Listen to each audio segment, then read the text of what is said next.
Can you?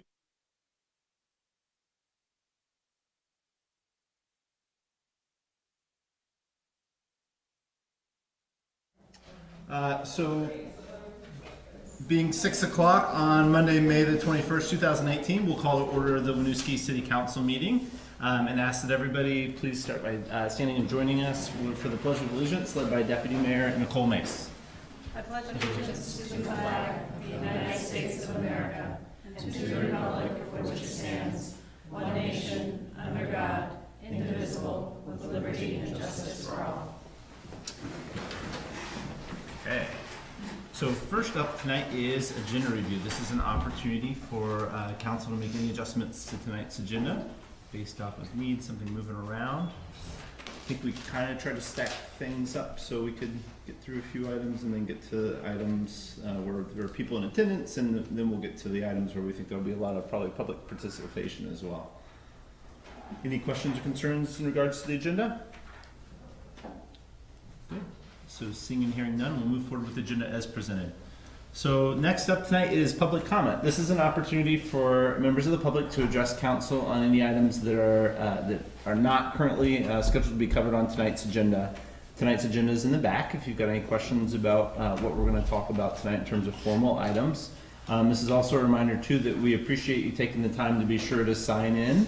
And if you do that on your way out, that's okay. We just ask that you please try to remember to do so. It's great for us to have a record from a public attendance standpoint of who was at the meeting. So we'll open it up and see if there's anybody who has items for public comment that are not currently scheduled to be covered on tonight's agenda. Going once, going twice. I hear one coo back there. Okay. So with that, we'll move on to tonight's consent agenda. We have 4 items on tonight's consent agenda. We have the approval of the City Council and Liquor Control minutes from May 7th, 2018. We have the warrants ending in 5/18/2018 and the payroll period also going to 5/5/2018, subsequent to payout for April. We also have the grant acceptance for the Vermont Department of Education 21st Century Community Learning Center grant, which is was covered in the last discussions around O'Brien Community Center / the learning opportunities we're trying to bring to the community, and also approval of the wastewater treatment plant generator boiler replacement, the electrical contract portion of that work, which is really a formality as the project's already been approved. Any questions from council in regards to the consent agenda? Good. Any questions or concerns from the public? Okay, so seeing and hearing none, I entertain a motion for approval of the consent agenda as presented. So moved. Second. Motion by Nicole, second by Christine. Any further discussion? Seeing and hearing none, all those in favor please say aye. Aye. Aye. And those opposed, motion carries. Consent agenda is approved as presented. Just a note tonight, if we do have any votes that are not unanimous to, Eric will pause and do a roll call vote as part of adherence to the council procedures and the recommendations from the Secretary of State. Okay, so next up is city update. Great, thank you. I have quite a few updates tonight. First, I want to start by celebrating Janet, who's celebrating her 28th year with the city of Winooski today. Yay! Nowadays, they don't even let people start jobs at 2 years old, so that's amazing. Okay, so a couple of things. Just a reminder that June 2nd, we will be having our council retreat with our leadership team from 9 to noon or 9 to 1 p.m. at the OCC. Staff have met and put together a set of recommendations, and we will be sending that out to you in memo form by this Friday, so you'll have a week to review it before the June 2nd retreat. And of course, that's an open meeting and anyone is welcome to attend. We have Paul Sarn, our communications coordinator, has been reviewing our website RFP responses. We got a dozen responses to the RFP we put out and have come to a finalist, and we will be bringing that recommendation to you at your next regular council meeting. We're really excited. We got great responses and think it will be a big service improvement to modernize the city's website. If you were driving down West Allen today, you saw a DPW truck and a big flag. This week is Public Works Week nationally, and in conjunction with the New England chapter for APWA, we are doing a Fill a Public Works truck event to benefit the Winooski food shelf. So all week this week and on Saturday, there will be a Public Works truck parked just out front of City Hall here in front of the food shelf. Come drop off donations. Everything goes to the Winooski food shelf, and thank you to John Rauscher for bringing that to us. We have a lot of events coming up in the next couple of weeks before our next council meeting. So Wednesday night at 6:30 at the Senior Center is the annual Volunteer Appreciation Dinner. We look forward to seeing many people there. As we were talking about before the meeting started, the Memorial Day Parade will be held on this Saturday, the 26th. Meet at 11 at the high school parking lot to line up, and then the parade kicks off at noon down Main Street. The Fish Chowder Championship will be held at the Riverwalk on Saturday as well. And the Winooski Farmers Market kicks off its annual season on Sunday, this coming Sunday from 10 to 2.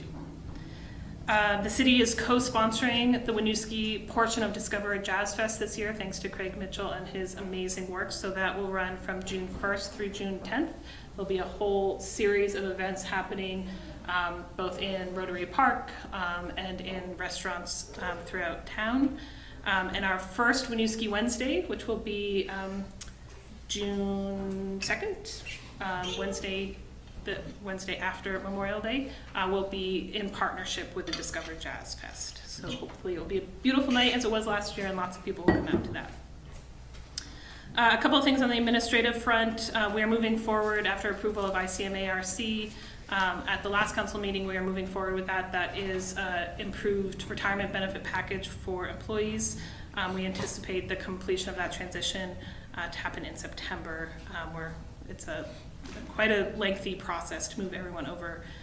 And we have we talked last time also about trainings for staff. We have a couple more trainings coming up before the end of the fiscal year, including a mandatory respect in the workplace training and a supervisory training for leadership team and managers. I did want to talk about two controversial issues just briefly. Rats. We've been seeing a lot of communication on Front Porch Forum about rats. Please remember the city cannot do work on private property, so to the extent that you are finding rats on your property, we recommend that you think about how to limit the nesting opportunities and food opportunities for them, be in consultation with pest control if that's necessary. Do think about options that are best for you. We would encourage you also to look at your homeowner's insurance policies. Often homeowner insurance policies will cover rodent removal, so think about that. But what you really want to make sure of is that there aren't good places for rats to nest on your property, and that your trash and compost is in sealed containers. And we might hear more from Sarah about some of that in her presentation as well. And then finally, we are going to be talking about the Weaver Street cycle track pilot later in the agenda as part of the Main Street agenda item. I know that we have started marking that out on Weaver Street, and it looks aggressive and it's starting to get a lot of attention. I want to remind everyone that that is a pilot project. That was a result of a lot of conversation during the Main Street Revitalization Project, heard strongly from the cycle community that they were interested in a cycle track, a two-way bike track. So we are piloting that for 10 days only on Weaver Street, really with the idea of putting something out there for the community to respond to. There'll be lots of opportunities to provide feedback on if people like or don't like that through online surveys, opportunities directly with staff, as well as our partners CCRPC and Local Motion on that effort. And we can talk more about that now or later on as part of Main Street as well. There will be a community meeting tomorrow night at 6 o'clock at St. Francis School to talk more about what that pilot looks like and the purpose behind it and how feedback will be collected. And that, I think, is all I have. Great. Thank you very much. Thank you. Okay, we'll move over to council reports now. We'll start Christine into the table. I don't have any new updates for this time. Okay. Neither do I.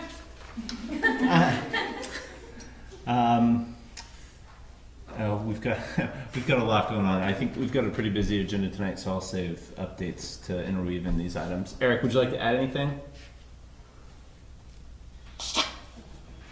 Yes, so I think also along the rules of procedure and guidance from our Secretary of State, I'm supposed to introduce myself for any folks listening in. So this is Eric Covey. The only council report I would have is that the Public Safety Commission does have a special meeting that was called for tomorrow night. And that's coming out of at the previous meeting, the commission met with Lauren Sampson from the Planning Commission to discuss the master plan. So they're having a meeting tomorrow night to kind of go over their internal thoughts on the public safety aspects that will go into the master plan. So if any folks can attend and help them, provide some community input into that process, that'd be fantastic. Thank you. I think just building off that, I should maybe state that is that the Planning Commission's assigned a member now to really be the liaison to the different areas of commissions and even the school. We've assigned a liaison to be the person who helps bring the message of what's needed from the Planning Commission to those groups and help bring the information back that's going to go into the plan. So I think you'll see members of the Planning Commission being dispersed in some of those other meetings, and that's the thinking and reasoning behind that. So I'm trying to create that great communication connection as we move into the planning process. So, okay. So with that, I think we'll turn back towards our regular items. And we'll open first with item A, which is discussion of the Chittenden Solid Waste District annual budget.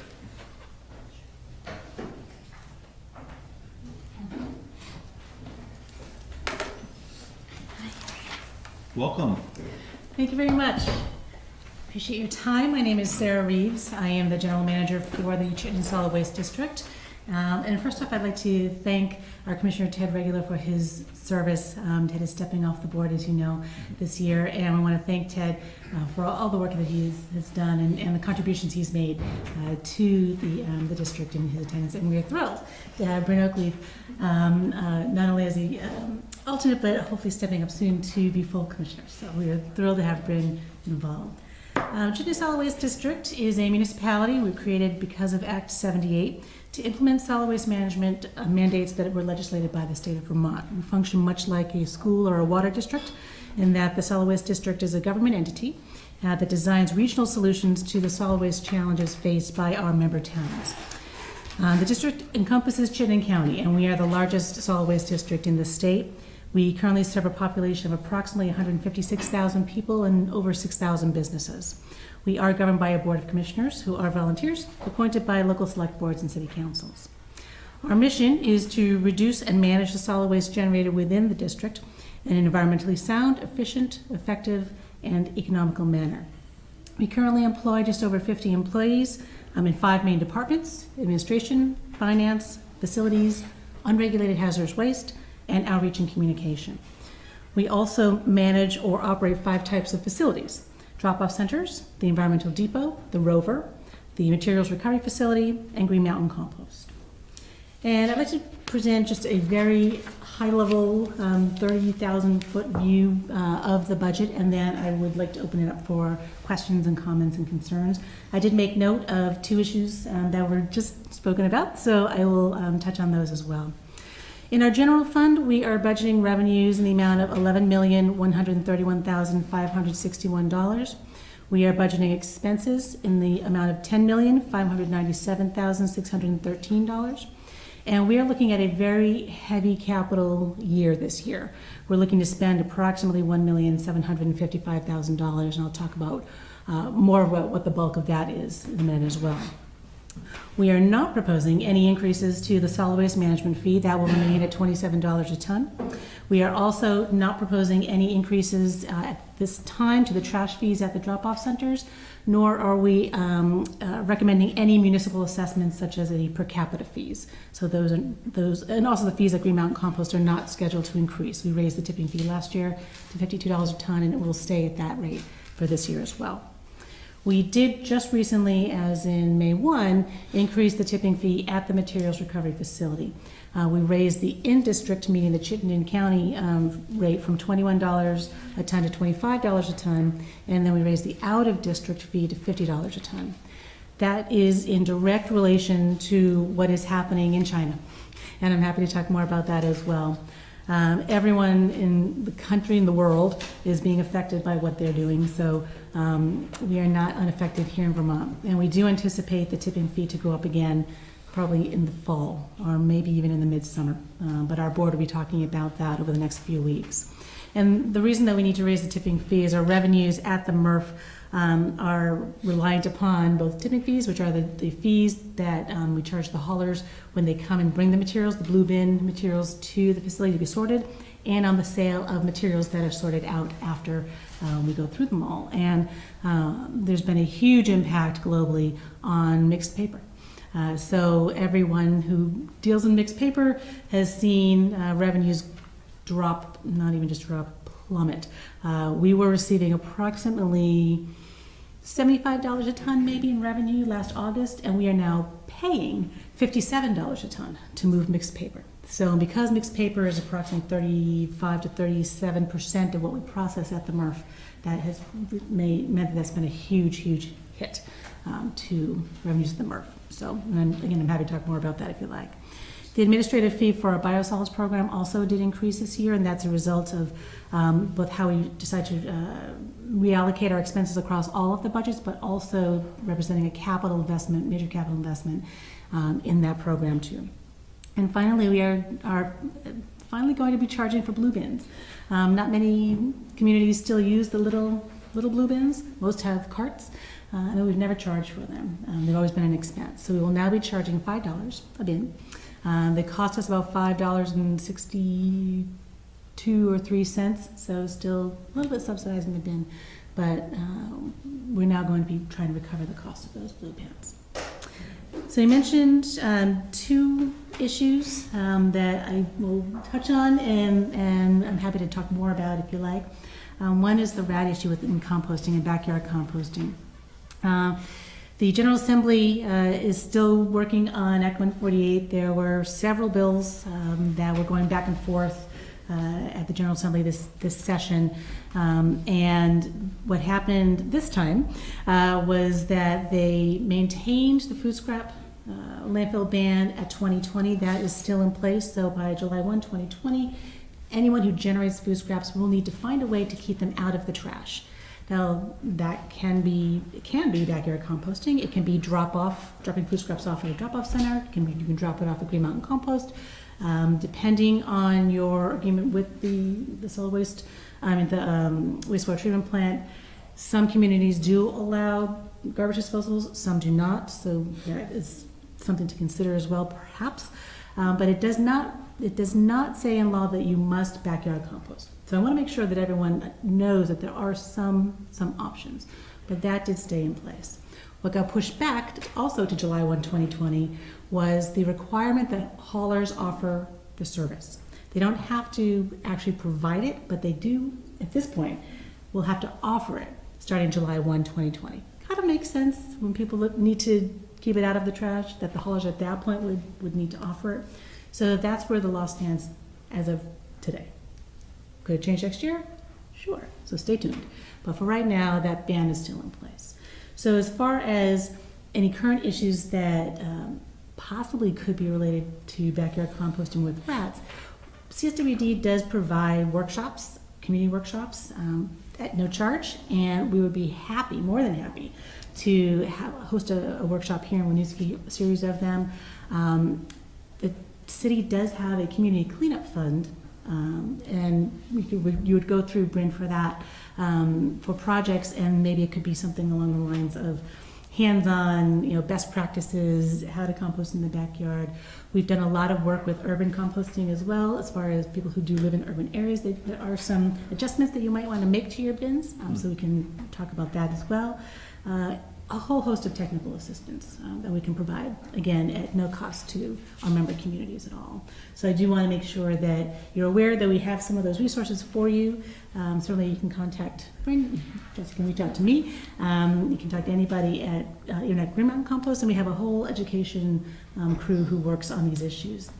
You also mentioned your master plan, your comprehensive plan. We also are happy to provide feedback or technical assistance on any of the components in the comprehensive plan that may deal with solid waste, recycling, composting, even if it's just a check. Does this meet the state requirements? Are you planning anything that we need to know about? Can you take a look at our wording on something like that? Whether it's with multifamily recycling, could be event recycling, whatever you may want to include in your master plan and comprehensive plan. If you want to have us take a look at it, we're happy to do so.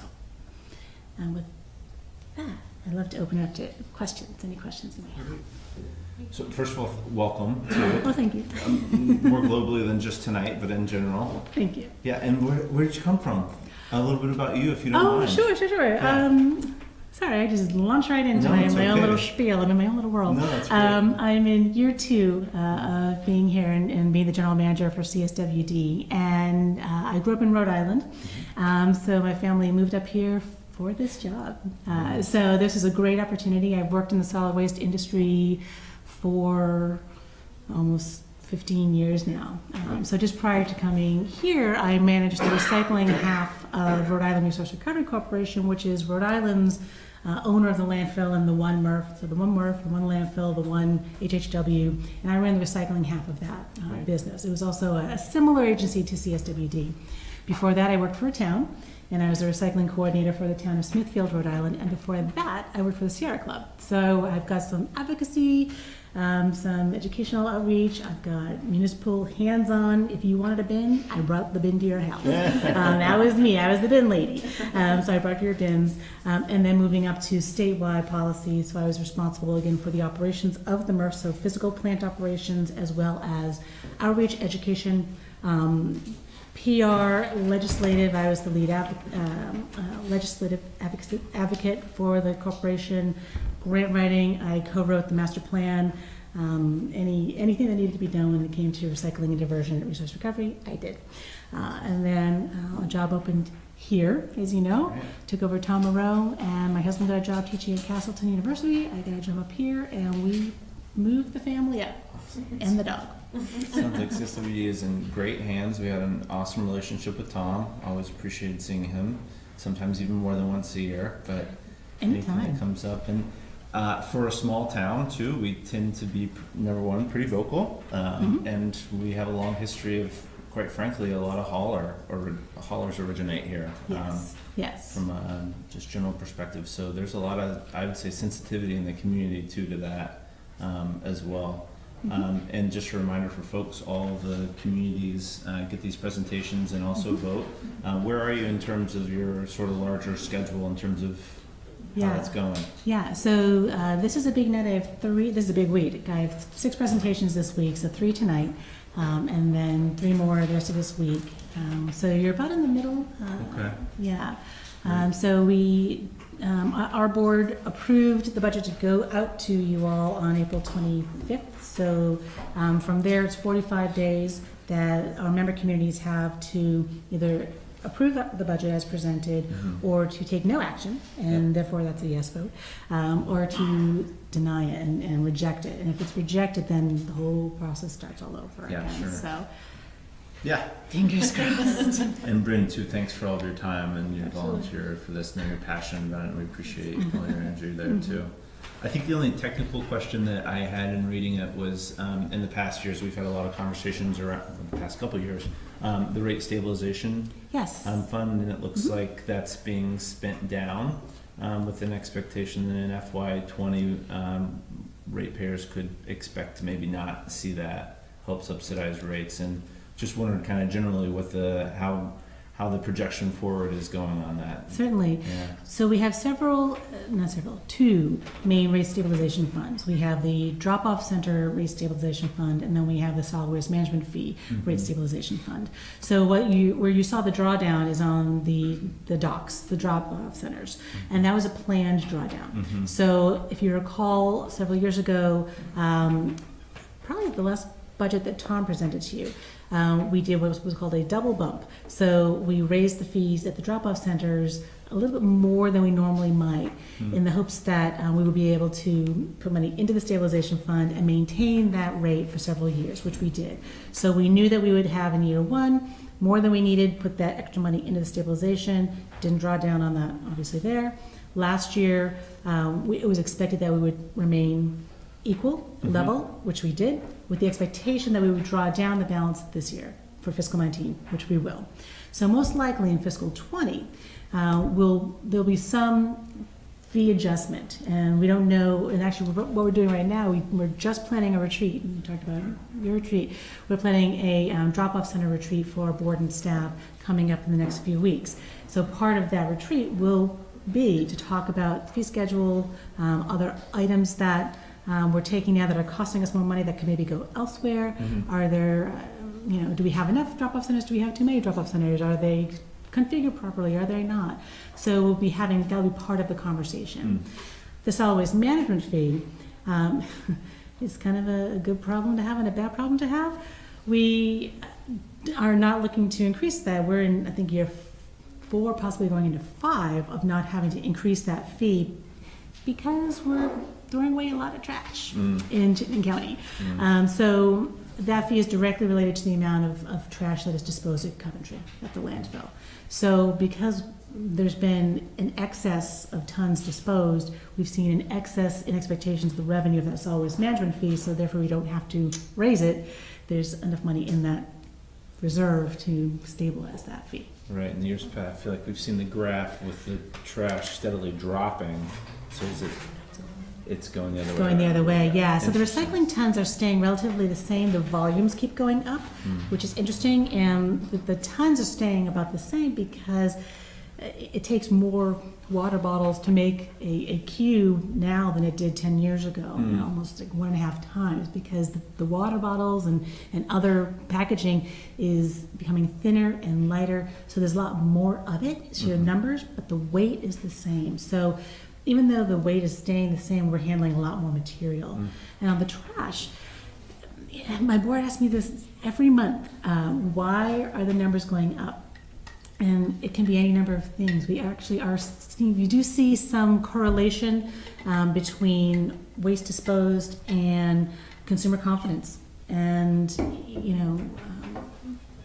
the economy is pretty good in Chittenden County from that perspective. People are feeling comfortable throwing things away and buying new or not fixing.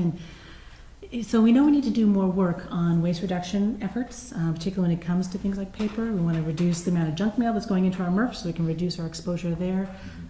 We need to have maybe some fix-it cafes, on a regular basis to get people back in the habit of fixing things, reuse. So we need to dig into those numbers a bit more and see if it truly is just related to consumer confidence. I think there are other factors, but it's something that I'm going to turn my education team on. Great. Yeah. Other questions, concerns? Yeah, I wanted to ask if you, regarding the Act 148, if CSWD is already on par to take that on, or if you're expecting any changes as presumably a greater volume of people begin composting. Yeah, so great question. And so Act 148 was passed in 2012, and they anticipated 8 years to fully implement all of the items within Act 148. And CSWD had already, we were overachievers for a long, long time, right? So we had already, accomplished many of what was required by Act 148, with the last piece being organics. So at Green Mountain Compost, we are also in the midst of taking a look at the capacity there to make sure that we are structured properly to be able to receive all the tons that we anticipate being generated within Chittenden County. Right now, 90% of the tons coming into Green Mountain Compost originate in Chittenden County. So we want to make sure that we have enough capacity for our members. So that's what we're doing now. We're looking at efficiencies, and we're looking at the layout, we're looking at the product line, we're looking at everything to make sure that we have the ability to accept the food scraps that are generated here, and to make great quality compost out of that. So right now we're taking in about maybe 56 or 5,700 tons of food scraps a year. That is far outpacing where we thought we would be right now. So we are at capacity for our site currently. So this is why we're looking at, okay, what do we need to do? And we have ramped that up. So we're taking all of this year, this upcoming year, and then in fiscal 20, we'll most likely be implementing whatever the changes are to ensure we have enough capacity to meet that deadline for fiscal 20. Thank you. You're welcome. Any other questions from council? Questions, concerns from the public?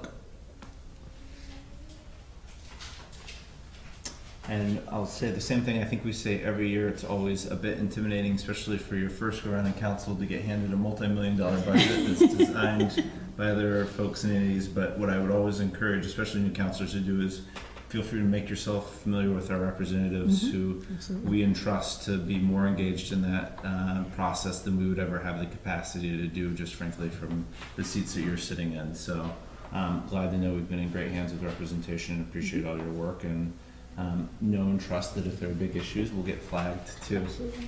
Thank you for all your time and help on that. So I have a related question, but not for you, actually, for the city. That I don't believe, I was actually looking at our ordinance recently due to a resident complaint I heard about, but I don't think that we have compost guidance in there. And that maybe that's something that we need to be updating in advance of this. That perhaps you can advise us on. Absolutely, we're happy to. Yeah. And Absolutely. I think the answer is understood, and you're correct. Yes. So it's something we do recognize and have flagged as this needs to be addressed. So, but great point. Thank you. So it's not just you guys that have work to do ahead of that. So we've got you on this discussion, so we'll vote on it next go around. Make sure you get it in time. And I Excellent. appreciate your time in coming today. Thank you very much. We Thank appreciate you. your work. I appreciate your time. Thank you very much. Thank you. Okay, next up is item B, which is approval of the Wolfscar Air Out event permit application. This is now a long-running familiar event for the city, so that's a good thing, familiarity. Yeah, this will be the 4th year, actually. So, Awesome Motive has submitted the application to hold the annual Wolfscar Air Out event on Saturday, August 4th, 2018. This is a gathering of high-end show cars, and it's proposed to be held on Winooski Falls Way. It requires closure of the street between Cascade Way and the Circulator from 3 p.m. until 10 p.m.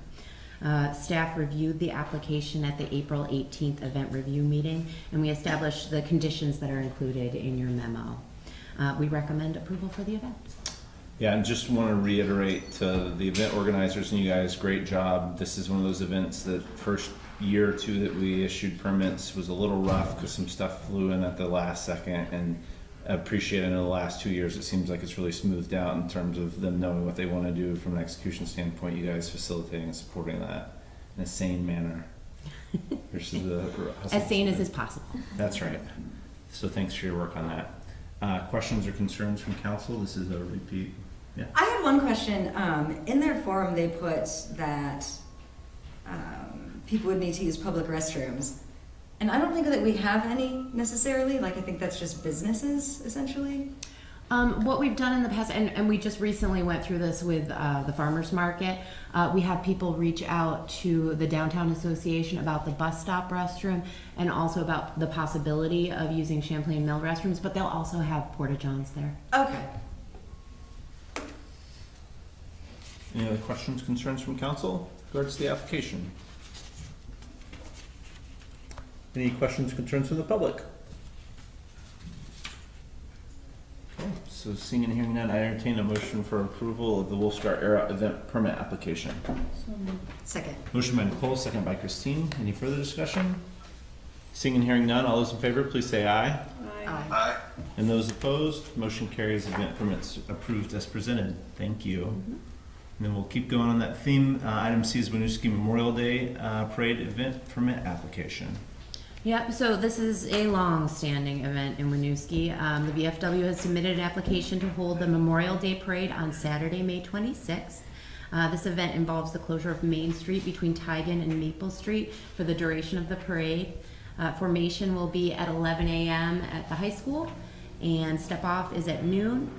The parade will end at the VFW, where a ceremony and barbecue will follow.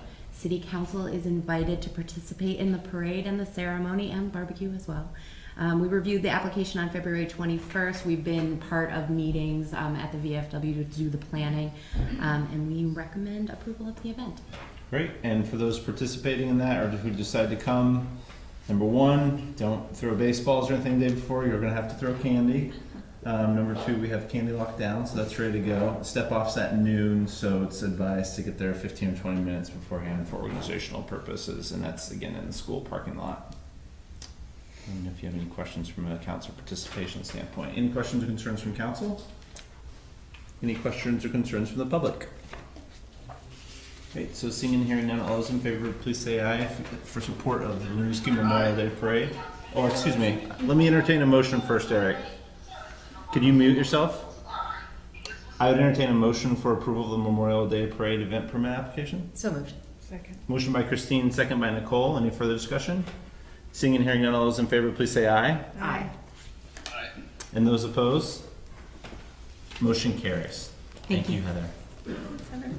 And then we have item D, approval of the appointment for Chittenden County Regional Planning Commission representative and alternate.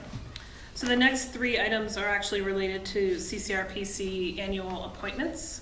So this one, item D, for our representative and alternate to the CCRPC board. Michael O'Brien, former mayor Michael O'Brien and current chair of the Winooski Planning Commission, has served as our representative and is interested in continuing to serve. And then Abby Blything, who currently is on the Planning Commission, the Winooski Planning Commission, is interested in serving as the alternate. So we recommend appointment of those two. Can't say enough about both. Abby's a professional planner, just approved her for Planning Commission, designated her already to be the liaison there, so having her attend those meetings in the capacity of alternate only made sense. Traditionally, my position's set on one role or the other, but I'm involved enough with CCRPC in the planning process here. I think it's important that we develop some other people with that knowledge and have a different and frankly technically proficient voice at the table. And think Abby really brings that, and Mike's seat at the Planning Commission level, I think it's important to maintain that view. He's done a lot of great work with CCRPC, including being their chair in the past. So can't say enough about both of them for stepping up. Questions or concerns regarding those appointments? Council? Any questions or concerns from the public? Okay, so seeing and hearing none, I entertain approval for Mike O'Brien to serve as the City of Winooski's Regional Planning Commission representative, and for Abby Blything to serve as the alternate. So moved. Second. Motion by Christine, second by Nicole. Any further discussion? Seeing and hearing none, all please say aye. Aye. And those opposed? Motion carries. All right, and item E, approval for appointment to the TAC committee, or the Transportation Advisory Committee. So the next two are slightly different, whereas the CCRPC board is kind of policy setting board of that organization. The next two are technical advisory committees that traditionally staff have held positions on, because it's a really coordination role between the regional planning, the regional transportation plan or water plan, and how we're implementing that at the local level. So for the Transportation Advisory Committee, we are recommending the appointment of our Public Works Director, Jonathan Rauscher, as the representative, and Ryan Lambert, our project manager, as the alternate. In the absence of appointments in the recent months, they both have been attending the TAC and are up to speed on the activity of the TAC. Questions or concerns from council? Any questions or concerns from the public? Seeing and hearing none, I entertain a motion for approval of the said representatives for the Regional Planning Commission's Transportation Advisory Committee. So moved. Second. Motion by Christine, second by Nicole. Any further discussion? Seeing and hearing none, all those in favor please say aye. Aye. Aye. And those opposed? Motion carries. Thank you for your service, Jonathan, Ryan, appreciate it. Great to have that technical lens at the table for the city too. I think that's gonna be a good fit. All right, item F, we are appointment of the Chittenden County Regional Planning Commission's Clean Water Advisory Committee, with the CWAC. So again, this is a technical advisory committee that liaisons between the regional plan for clean water, wastewater treatment, and what we do here at the Winooski wastewater treatment plant to adhere to our permit requirements. So Tim Grover, our equipment operator at the treatment plant, has served as our representative, and John Cho, our utility manager, has served as our alternate. Both appreciate and enjoy, find the roles useful, and we recommend that they are reappointed. Questions, concerns for Jesse regarding those two proposals? Any questions, concerns from the public? So seeing and hearing none, I'd entertain a motion for approval for appointment to the Chittenden County Regional Planning Commission's Clean Water Advisory Committee for Tim Grover as primary and John Cho as alternate. Second. Motion by Nicole, second by Christine. Any further discussion? Seeing and hearing none, all those in favor, please say aye. Aye. And those opposed? Motion carries. Thank you to everybody for their willingness to step up and serve. Appreciate it. Okay, item G, discussion Myers Pool preliminary engineering and cost projection review. So I was assuming everyone was here for the CCRPC appointments, but maybe not. So while Ray gets set up here, I just wanted to give a little history and background on where we've been with the Winooski pool project, just to kind of set the stage for the conversation tonight. So before me, under Ray and Deke's leadership, the pool committee in 2016 and 17 went through a visioning process after the closure of the pool, put together with community feedback their recommendation for what they want to see rebuilt at the pool. I think many of you in the room were involved in that process. In November of 2017, we got approval to spend about $90,000 of fund balance to do the preliminary engineering to bring that vision of what the community want to see in a pool start into technical details. So really understand from an engineering perspective what that was going to cost to the community. That preliminary engineering plan was originally presented to the Community Services Commission, the pool committee over this past winter. And then brought to the council in April, and then again in March 1st, and then again in April as a result of follow-up questions. So tonight, Ray's here again to present some answers to questions council had at the last discussion and lay out next steps. I think just as a reaction to some commentary we've heard, I want to be clear that the council in their last several meetings has asked us to look at cost per item of the pool, and that was really to understand the true cost of each of the elements and what could be leveraged from fundraising revenues and what could be leveraged from general fund revenues. At no time yet has the council taken any votes to scale back the project from the community vision perspective. We're just trying to understand the full cost of the project and what are those revenue triggers or pulls we could make to make this an affordable project for the community. So I will stop with the overview and let Ray talk through the answers to the questions asked by the council. Perfect table setting, thank you. And awesome to see a big crowd here tonight. It's making me realize I maybe didn't need to get a babysitter actually. There's a lot of small citizens here, which is very cool to see. So yeah, as Jesse said, the memo that went out to council was in response to some fairly detailed questions that came out of that second follow-up meeting back at the beginning of April. So I think if this flow works for you, kind of walk through those responses and then kind of let questions flow from there. So I think the first piece that kind of came up in the context there, just to refresh memories, at that meeting I presented, I believe it was 5 different potential models for what that pool financially could look like. One being as presented from the preliminary engineering, just without touching it, and then with several tiers of fundraising or outside funding attached to that. At that meeting, people did ask at the council table for some more detailed looks at, if you were to take, and I know this term was not a popular one, but for lack of a better one, sort of luxury items or items that in the perspective of the group could be fundraised more easily out of the pool money that's going to be impacted by the tax or impact the tax rate. What would that look like? So that was the exercise that I went through here, basically going through and looking at items that would not have a significant long-term capital cost. So things that wouldn't kind of over time end up costing us more money. And also then items that didn't have direct health or safety implications. So we talked a lot about the UV filter, for instance. Number one, I don't think that's going to be a particularly easy one to fundraise for. Jokes aside, I think the Ray Coffee UV filter is probably not something I'm looking to write a check for necessarily. But also then wanting to just make sure we stayed true to the sort of safety pieces that the engineers came up with there. So as we looked through that, there were a few tweaks that we made to the model, also based on some recommendations. So I'm going to just add those on, and then we'll dive into kind of the impacts, bottom line impacts. So we did look at revenue. Christine had asked us to kind of take a harder look at that number. We had been, as we shared throughout the process, presenting a pretty conservative revenue number. I think it's fair to say we were basically just taking the numbers that we'd raised in revenue from years past when the pool was operating and carried that average forward.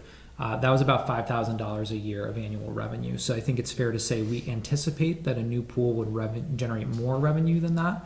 But in the absence of hard data to know exactly what that would look like, we've just carried that low revenue number as a conservative approach.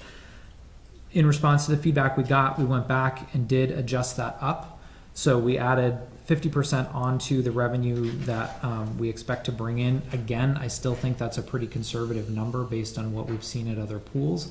But that was based on taking what had been the rates for entry and kind of raising those up to mirror what we actually saw at the Rutland pool. So if you look at the chart in your memo, the proposed numbers are very, very similar to what Rutland's new pool is charging, and that represented about a 50% increase. So we did scale that number up. So any questions on that?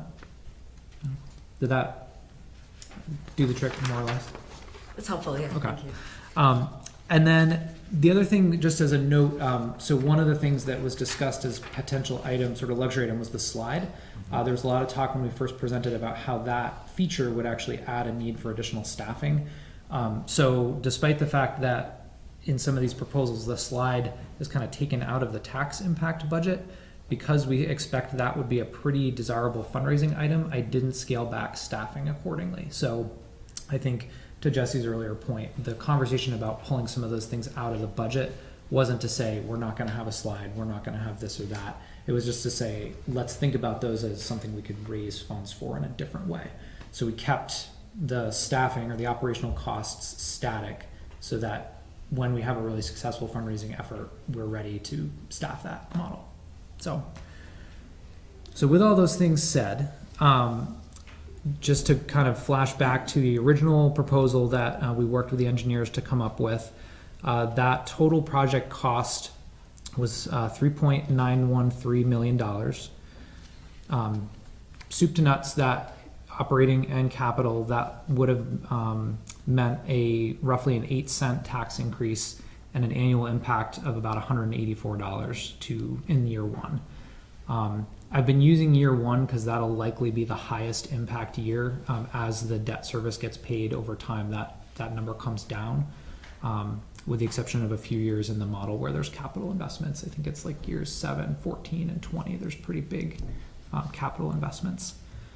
So in comparing that number to the number that came back when we did some value engineering with Weston and Sampson, that led to about a $3.582 million project, about a 7.6 cent impact, and an annual tax impact of $171 and change. So quite a bit off the top in terms of the project cost, but in terms of annual tax impact, ended up being about $13 a year. Then the next step was to take some of the recommended items off that list that we talked about at the last meeting and sort of model out what that would look like.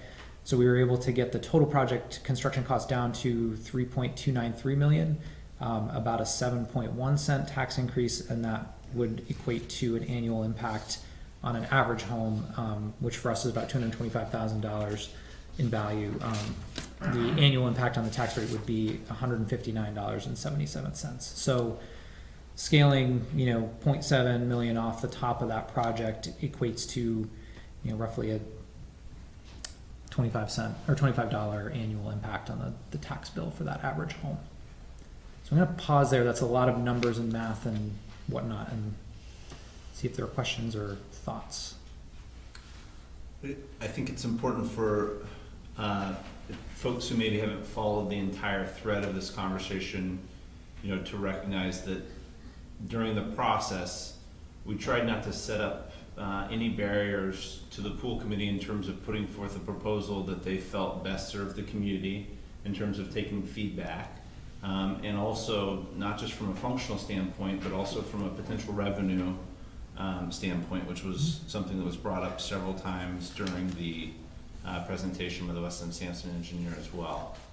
So we did ask for the kind of what's the whole holistic vision. So we talk about value engineering, the sources of revenue discussed potentially for this project. We've been talking a lot about infrastructure projects and what types of subsidies exist, what types of grants exist.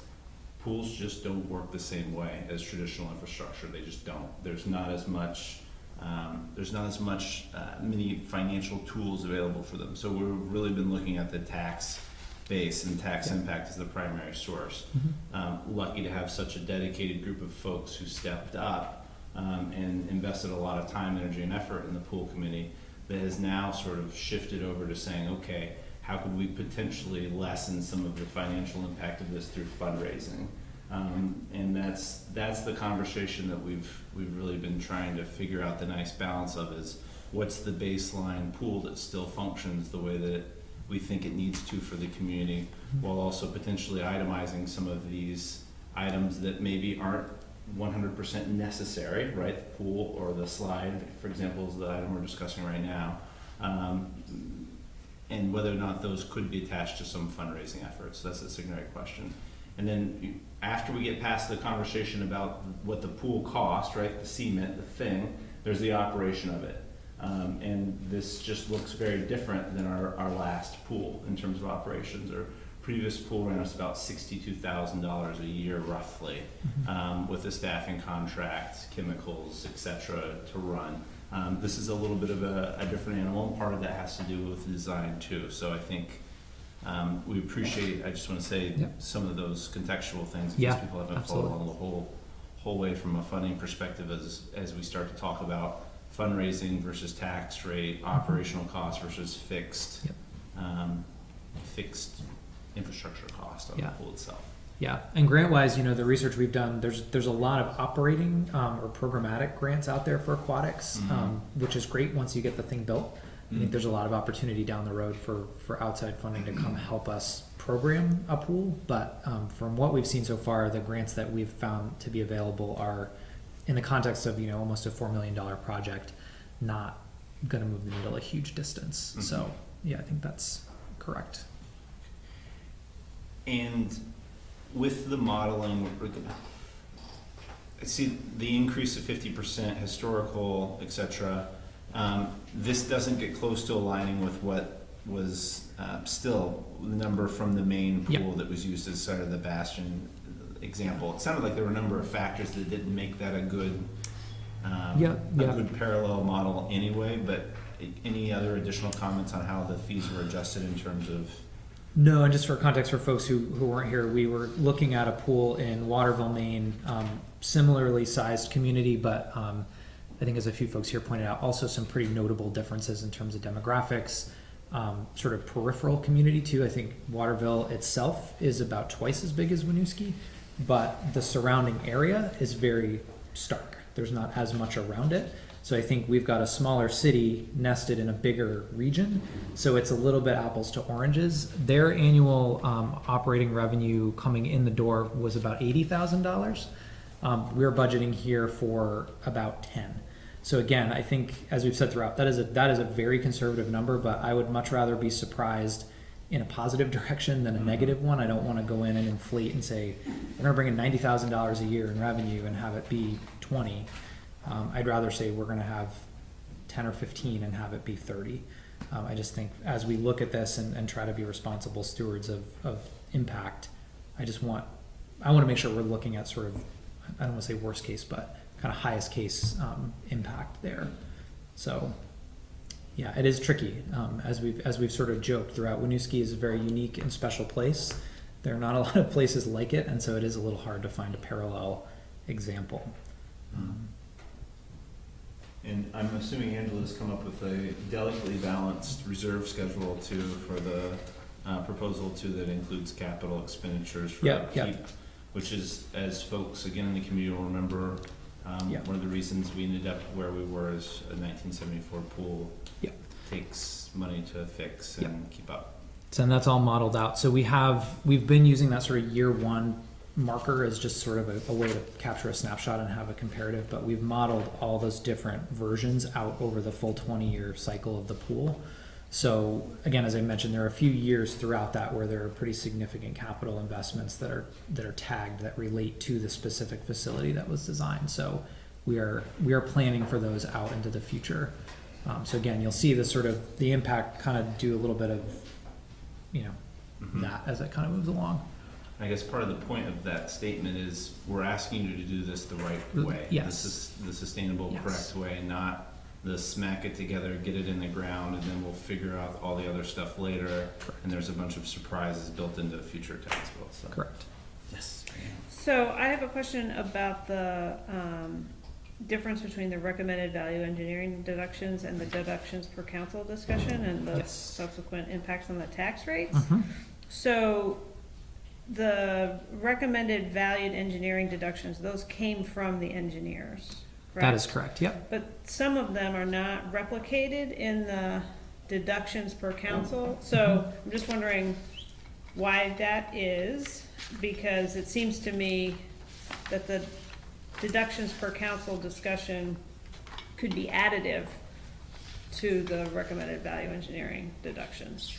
So there's quite a few that apparently the engineers recommended, and I'm assuming they did so within our parameters of, as you said, we're not interested in shortchanging the project in a way that's going to add costs down the road. So I'm just... Yep. I think the most notable examples of that are related to that sort of long-term cost impact. So there were a few, in particular, finishes that we, in modeling the sort of the council recommended model, opted to keep in that the value engineer had pulled out. Mm-hmm. And those again were finish decisions, I believe largely related to the roof and the facade that in talking to the engineer would have added useful life to the building over time. So in response to what I was hearing from you all last time, we kept those in. So these are, despite the fact that they were recommended by the engineer, eliminating them would have an impact on the useful life of the Correct. structures? Correct.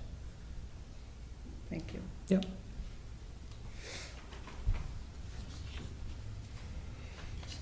We're at a kind of break point here, Eric. Any questions from the phone?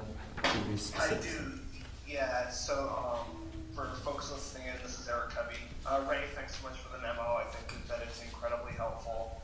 I do have concerns in regards to the fees or the rates, just because they seem low, but for a lot of members of our community, $4 for a day for a kid is still a lot of money, and especially for somebody who has multiple children, thinking a youth season pass of $45 just isn't obtainable for a lot of our community members. And even with that, if somebody has multiple children, that family pass rate of $120 an hour, I personally know some families where that would not be doable. So I'm wondering if there's been any thought to financial hardship waiver or some sort of subsidy model for those families, especially since a lot of families where that hardship would be the most difficult to achieve are the ones who are in most need of low-cost opportunities for their kids to have summer recreation because they can't send their kids out of town for summer camp or anything, for instance.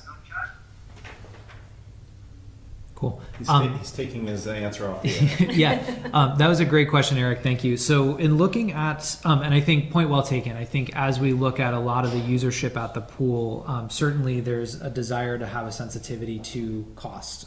We know certainly a lot of the users of the pool are kids, many from families with lots of children, and $4, while it seems small in isolation, adds up over time. So definitely point well taken. I think a couple things there. One is that looking at the Rutland pool, which socioeconomically has a similar demographic to us here, and really being mindful about trying to mirror those rates. was a consideration. Again, they've seen a lot of interest in their pool with those rates on board. So I think we'll kind of give them a year or two. Thankfully, they're ahead of us a little bit, so they can guinea pig for us. I think the other thing too is departmentally for us at Community Services, and Eric, I know this came up a bit during the budget process this season too. We're really trying to look at how do we balance the need to generate revenue in our programming to keep the wheels on and keep new programs coming and serve people with a sensitivity to the very unique demographics we have here. So I think the short answer is to your question, yes, we've thought about it. The longer answer is we've not done a deep dive on it yet in relation specifically to this program. We've definitely taken a deeper dive on a lot of our other programs, and so I think we've got some models out there that we could explore. But again, I think we've tried to really approach this with a sensitivity and not, I think what I didn't want to do is sort of in response to the Waterville pool, which had $80,000 in revenue, just go ahead and turn the knob until we got to 80,000 and say we've had a success, because then again we're going to price out a lot of our users.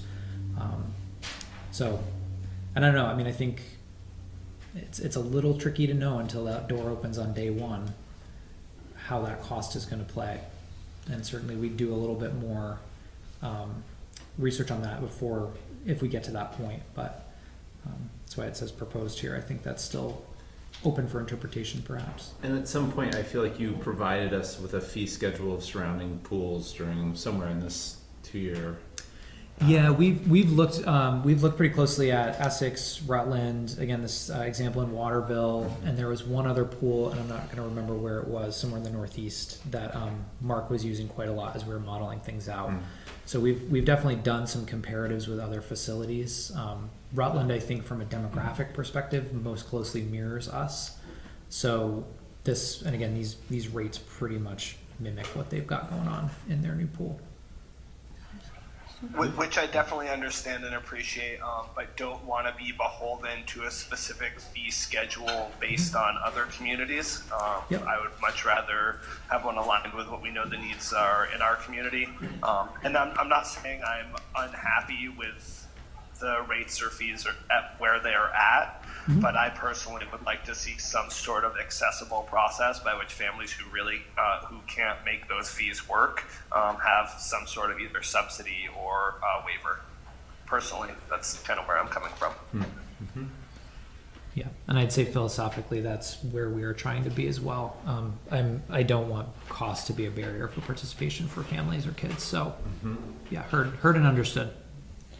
And if I can just interject too, I think what's before you here are models. Yeah. Ultimately, the council would have to set that fee structure annually or on a continuing basis. So many more opportunities to have that conversation. I'm interested in exploring the non-resident rates and what room there might be to grow there, how we compare to, if we are the only other public pool other than Essex in Chittenden County, and is that other than the lake, how do we compare with their rates? Because if we can be aligned there on the non-resident side, maybe we can find more space. Yep. And Rutland again is the one I have most committed to memory. We're very close with them from a non-resident rate there. I don't recall exactly with Essex. I think we're a little bit below where Essex was with their non-resident rates, but I can take a peek at that. But like Jesse said, I think over time we'll have opportunities to sort of flesh this out more, but I think that's a great suggestion. I would say from a meat perspective too, that's interesting because just to be clear, having a pool that does facilitate, which we've heard from the community is important from a number of people, having the capacity to do meets and the competitive swimming, though does add physical attributes to the pool that are the cost. Is that accurate and correct? Yes, I think, yes. I mean, there was a lot of interest in the community to have a competition type pool that would allow for a swim team. And I think beyond that, just basic kind of making sure there's a rectangle that meets those specs in the ground. Yeah. The only other real additional piece was a storage closet that was added on. So right. The building itself is not really necessarily a lot different because of the need to host meets or have swim stuff going on, their swim team stuff going on. That's why we scrapped the idea to do the lazy river from there to the, okay. So, taking this in a different turn, I had, we received this huge report quite a while ago, and I had more time to look into this, and was looking at like the geotechnical report in there, and the information about like what's underneath of the pool. So there's a big piece in there about there being like clay and silt sitting under there, and not being able to say with certainty that creating like a new footprint and these new structures or stresses on the ground aren't going to have stabilization issues over time. I think there's a recommendation in there to do like deeper boring to check for what it is further down or groundwater. And I wondered, like, did that additional study happen? How confident is the engineering firm that we can change the footprint that's happening there to these two different structures, adding additional, say if we have a slide, like additional weight there, that we're not going to see further problems when we have historically really struggled to maintain the existing pool? Yeah. So first and foremost, I am not an engineer of any variety, geotechnical in particular. So take this with a grain of salt. In talking to Weston and Sampson, one of the things that we did recommend, as you may recall, is the use of a Murtha liner, which is learning for me, but it is a stainless steel liner that's laminated with PVC and basically built off site, trucked in, and sort of erector setted in place here. It's a much lighter structure than a traditional concrete pool. So I think in response to that concern, that was one step that we took, and that would require less intensive concrete footings and whatnot underneath. I guess the other thing I'd say there is it's a little hard to know until you start digging in the ground what you're going to run into. And so we did a lot of work with the engineer to look at the geotech there. Based on the conversations I've had with them over the course of that 3-4 month process, they have a pretty good degree of confidence that we're going to be fine. I think if we started to go for like an 8 or a 10 foot depth, then you start to get into some of those more concerning soil types. But I think if we stay at that 6 foot depth, that competition level depth, from their estimations, we were in pretty good shape. I think one of the issues that we had with the structural integrity of the pool actually related more to the liner. So behind the liner of that pool was a cinder block structure, and there were a bunch of little cracks in the liner. The chemicalized water was getting out through that and actually eating away the concrete. So anyone who remembers going in the pool, you could in some places push the wall, as much as 2 feet, and that was less to do with, in a lot of ways, less to do with the geotechnical issues and more to do with the fact that the concrete had just gotten chewed up by chemicals over 30 to 40 years of bad maintenance. So It's good to hear they have confidence in that. yeah. It's definitely a point of pretty regular discussion through that process. Engineers are usually pretty careful not to say we can 100% guarantee. Yeah, absolutely. Yeah. I also wondered, so I understand there was like a good deal of community visioning that happened here, about what folks want this space to look like. But those, those vision things happen before we think about cost and the actual technical pieces of putting something together. And I continue to hear, like, outside of these meetings, I want the pool reopened. And I wonder, like, how we have gone from, like, potentially, could we not have used the existing, kind of stayed with the existing thing? Obviously, we need to replace the liner, the slab, or whatever is underneath of it. Make an accessible entrance to that and avoid having to build an entirely, like, second pool. And just get our existing pool back up and running. So again, I'm not a engineer contract. Let me take a stab at it if I can. I mean, I think based on the assessment that we did with Weston and Sampson back in April of 15 when they came up to look at the pool, it was pretty clear at that point that what was there was in pretty rough shape. So I think the building itself certainly could have been, put a new coat of varnish on it and gotten used, I think. The pool structure itself was pretty degraded. We had a filtration and a chemical system that were no longer working. We had a filtration system that was actually a pretty significant health and safety risk. It was subterranean. That structure was caving in on itself.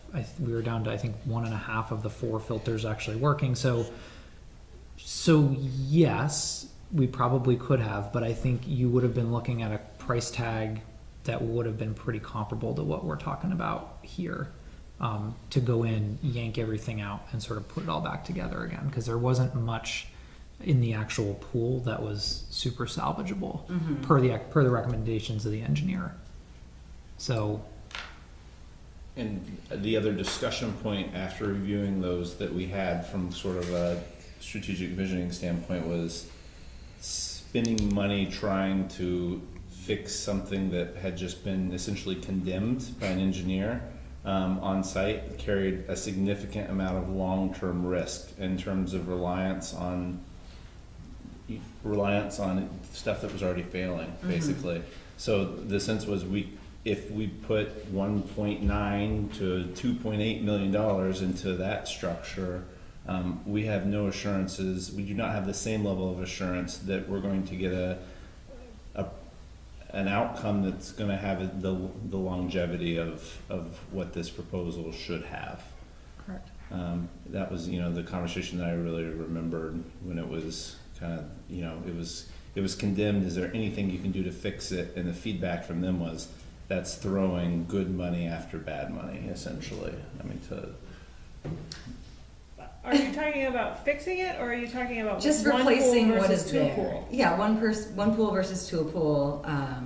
Because like from what I read in here too, yes, like you can't, it's not really salvageable what exists, but having like a single pool that meets both of these needs of competition and, having this more like family-friendly zero entry access point seems like it could be a significant savings over having 2 separate facilities. And, sounds like it meets the needs of what I have heard personally from people.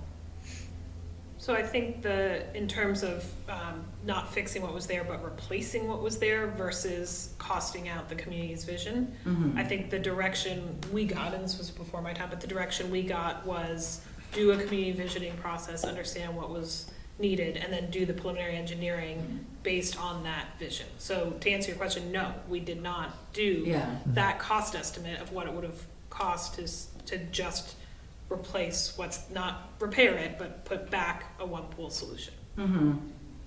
I think you brought this to us before, like you call it like a bare bones scenario, which I believe was replacing just the existing pool I think that's right, yeah. and not adding the other stuff. And like looking back at those numbers between the debt service and the operational fees, it's like $160,000 a year difference. And so one of the other things that I've heard about, bringing these additional facilities is that there is room for increased revenue, but the revenue is not going to offset that. And I just want to make sure that we're aware of that. That increased revenue can't be the reason that we're bringing in Because the expanded staffing costs facility. offset the increased revenue, or the operating costs. Yeah, the operating for costs are those. higher, yeah. Can I say something? Oh, let's just let him wrap up, and then we're gonna turn around. While we're at it. And we'll give you time. Don't worry. There'll be plenty of time for public input and comment. We just want to give Ray an opportunity to kind of. So, I'm at a decent pause point if you want to do public comment, and then we can jump back into the next section. So, You good? yeah, that's great. Thank you. Any other questions for Ray before we do that? So what we're gonna do now is we're gonna stop and we're gonna have kind of this conversation about what you just heard, and then we're going to dive into kind of a second part of this conversation, and we'll have public comment after that as well. We're gonna talk about broader, generally community services programming, and then we'll also have a public comment summary. So if you'll have a couple chances to weigh in and share thoughts if you like as well. We have a pretty big crowd here tonight, so I try not to use the buzzer beeper thing as little as possible. If folks could just try to keep your comments to the 2 to 3 minute range, that's greatly appreciated and gives everybody a chance to speak. So if somebody starts going long, you might see me just raise my hand and say, hold on a second, please. Let's try to let everybody have an opportunity. We appreciate that. And the only other rule in a crowd like this, I like to remind folks, is this is your opportunity to address council on the issue. We ask if you want to have a conversation amongst yourselves, there's a great parking lot out there. So please speak to council, not across the room at each other. We appreciate that. Keeps the conversation targeted too. So thank you. So we'll open it up now. If you just raise your hand. The only other thing I'll throw in is please state your name prior to speaking. Because we've got a large crowd. Mike, you gonna be okay if they speak from their seats? Yeah. Great. So we'll open it up for any public comment, questions, concerns regarding what you've heard so far tonight. I'll start. My name's Mike Myers. I've been on the pool committee for 2+ years now. I got a couple things, but I'll sit down and let other people talk and I'll get back to my other point. To get to your point about just doing a competition pool, there's a large population of the kids or citizens in Winooski that don't know how to swim now. So you can't throw them in 4 feet of water because they'll never learn how to swim. They'll be too scared. The zero entry portion of the pool was to give families with small children or kids that don't know how to swim, or even adults that don't know how to swim, an opportunity to learn how to swim and to enjoy the pool, instead of being in the area 4 feet to 6 feet. I mean, 4 feet's pretty deep if you don't know how to swim. It's pretty scary. It also gives the seniors an advantage to use the pool, which we didn't have before either. They're allowed to walk into the pool. That was the reason why the community decided to have a zero entry pool, because the kiddie pool, that if we wanted to replace the existing structure, all the plumbing for the existing pool is no good. The kiddie pool has a tree in the middle of it, if you've been over there and seen that. To revise, to get the original pool back up and running was a totally impossible feat. There's the parts that are 40 years old, they don't make them anymore. In fact, the last 20 years, Yankee Plumbing and Myers Construction, Myers Waste Management have been making and fabricating the parts to run the pool. But now that we're down to one filtration system, the pool can't run anymore. So that, I know you haven't been here, so we're gonna try to catch you up to speed without reading through 1,000 pages. That's the reason why we want 2 pools. We need a competition pool for the swim team and for people that wanna swim, take laps, do lifeguard training. And the zero entry pool is for the people that don't know how to swim, to give swim lessons out, and for the seniors. Part 2 of my question is, I see the city's taking stuff out of the pool that the community has desired that they want in it. And I'm trying to figure out why we can't just go to the city for a vote to see if they want the tax hike, instead of having City Hall decide what the city wants.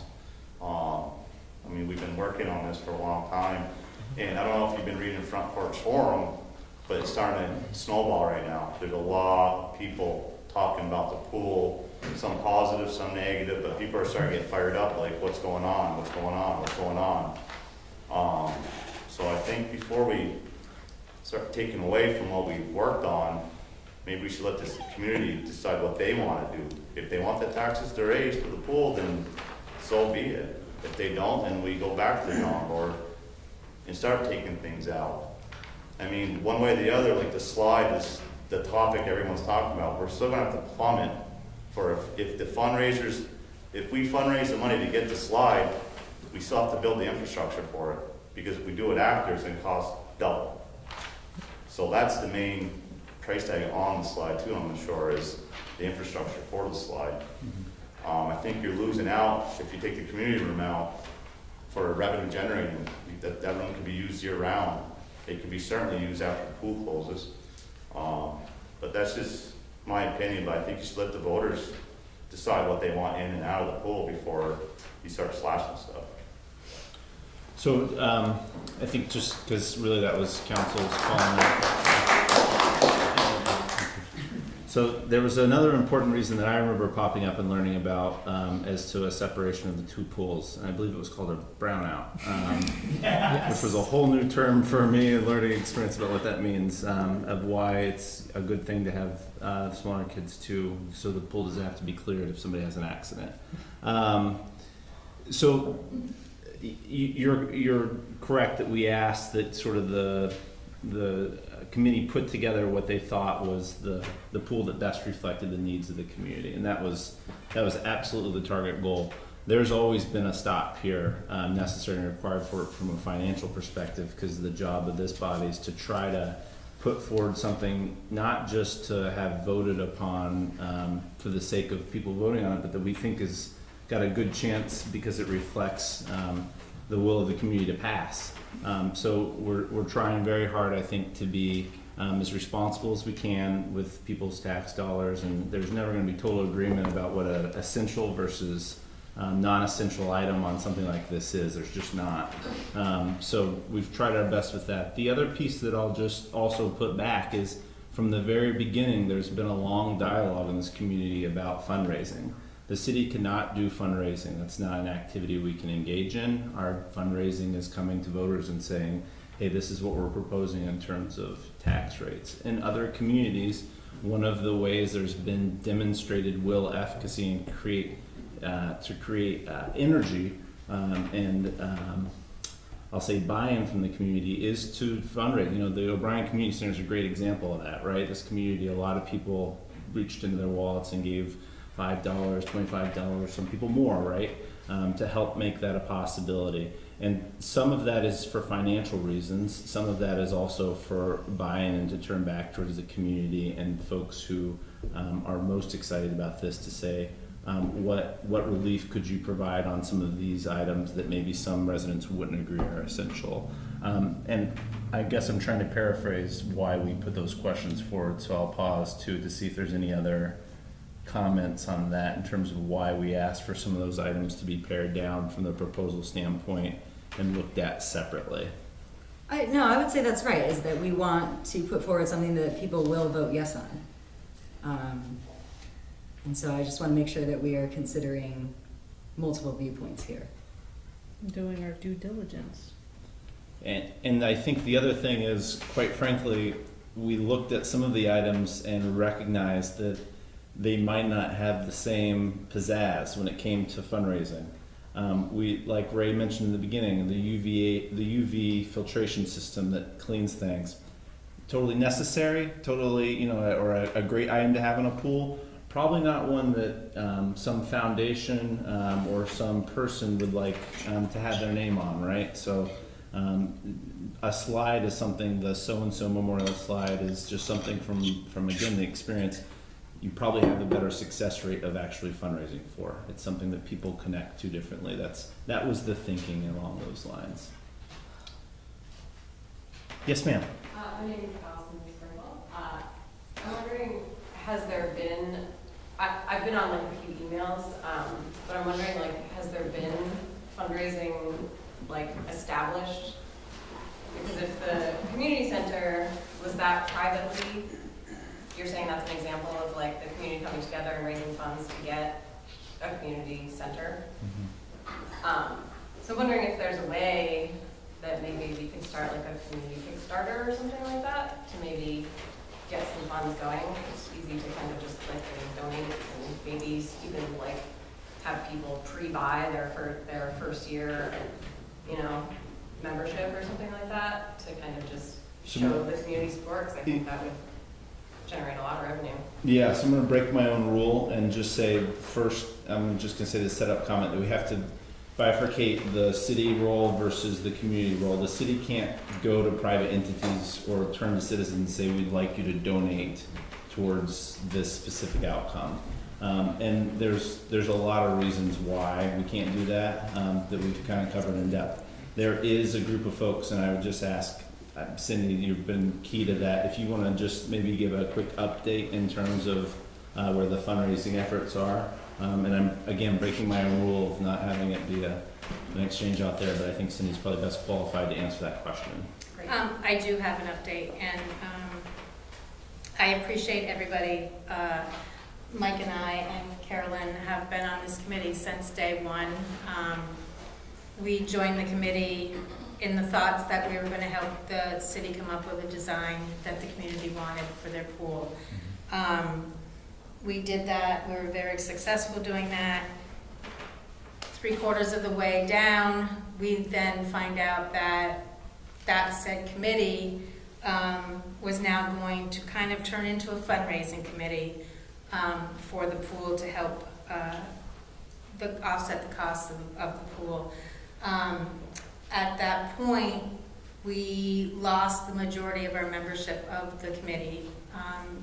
A lot of the members felt that they weren't qualified to be on a fundraising committee to raise that amount of money.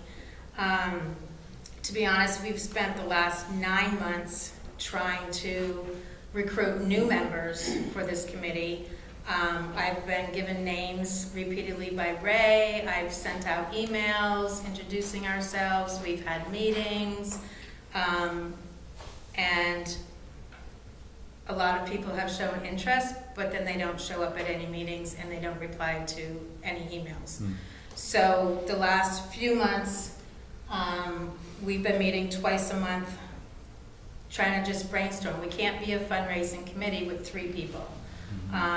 We've had a couple more people come to a meeting or 2 meetings, and then again, nothing. So at this point, we're still gung-ho to do a fundraising committee. We just can't do it with 3 people. We do have the backing of Jeff Myers and the Myers Foundation. Jeff's father was one of the original people who built the original pool. We also have a what's Rusty's title? Hired professional fundraiser. Yes. He has also been willing to join the committee. He's come to a couple meetings and given us some great information. We've met with another guy who is going to help us devise a website, informational website that'll have the back history on the pool, that'll have all the updates on the pool, and it'll also be a place for people to go and make donations. So if somebody wants to click a button and make a $10 donation, there'll be a spot for that. The committee has been trying to keep going with their efforts. We did have a tentative date set up in June to host a big community barbecue to try to get some more interest in it, to just update the community. We feel that the community as a whole hasn't been updated in over 9 months, I would say, on where the pool is. We didn't feel that was our responsibility. We felt that that was the city's responsibility, and a lot of people have been asking me, just what's going on with the pool. So we thought this day would be a chance to let the community know that. So as far as an update on the fundraising committee, we're plugging ahead, but we're kind of at a stalemate at the same time. We are. We have been. We just had 2 new members join last week, 2 weeks ago. So there's a lot of people interest in here. Memorial Day, we're gonna mention that. Yeah. We're actually gonna change our June 9th barbecue to the Memorial Day parade. So we're gonna have an informational desk or pamphlets, or we're gonna be on hand to answer questions, because last year, I have some rough numbers that over 400 people got served at the VFW for the barbecue at the end of the Memorial Day parade. So we're thinking that'd be a great opportunity to get some input, maybe get some new members. Essentially, we're looking to get 10, 12 people so we can start forming some subcommittees to go to different areas to start fundraising. But as you know, we all have full-time jobs, so fundraising isn't our full-time job, so this is going to be a part-time thing for us, unless we can generate enough money to hire a professional fundraising firm to do this for us, which I don't see happening, but you never know. I think that's the only way that we'll be able to raise enough money to help the city is to get an outside organization to do this. Because, I mean, we all have lives, we have kids, we have sports, and it's a huge feat to pin on 6 people that have been on the committee since day one. That's for good. free. Thank you for the update on that effort. And again, just from a contextual standpoint, so people are aware, what we said in conversations with the pool committee or now fundraising committees, we're not going to make the construction of a functional facility dependent on fundraising. That's not a good way to do things, right? So we said basically the city's going to craft a budget around creating a functional facility. We're not going to be dependent on fundraising to do things. The question was whether or not to ask for fundraising on specific features or items. That again, there are differing opinions on what's essential versus not essential, right? Depending on who you ask. But on items that in going through the list, we said, could the pool be created with or without this item? If the answer was yes, we thought about it and said, okay, is this something we say to people, hey, this is an opportunity for us to make this, less of a fiscal ask. If there's a real desire for this specific feature, we're not arguing with you that you probably got lots of feedback that was important to people, but our job again is to try to create a functional facility and do so in the most fiscally responsible manner we can. Is there an opportunity then to turn back and say if this is something we really want, it may have to be fundraised for it. I think that's a really important factor. And we've sure tried to communicate as well as possible. I mean, this is probably the 15th public meeting minimum that we've had where we've had a pretty extensive update and memorandums that are always posted, shared and given to the public. So just want to note that because I think staff have made a strong effort to try to make sure people know what's available. It doesn't really matter how many different forums you post to, how many different communication forums you go through.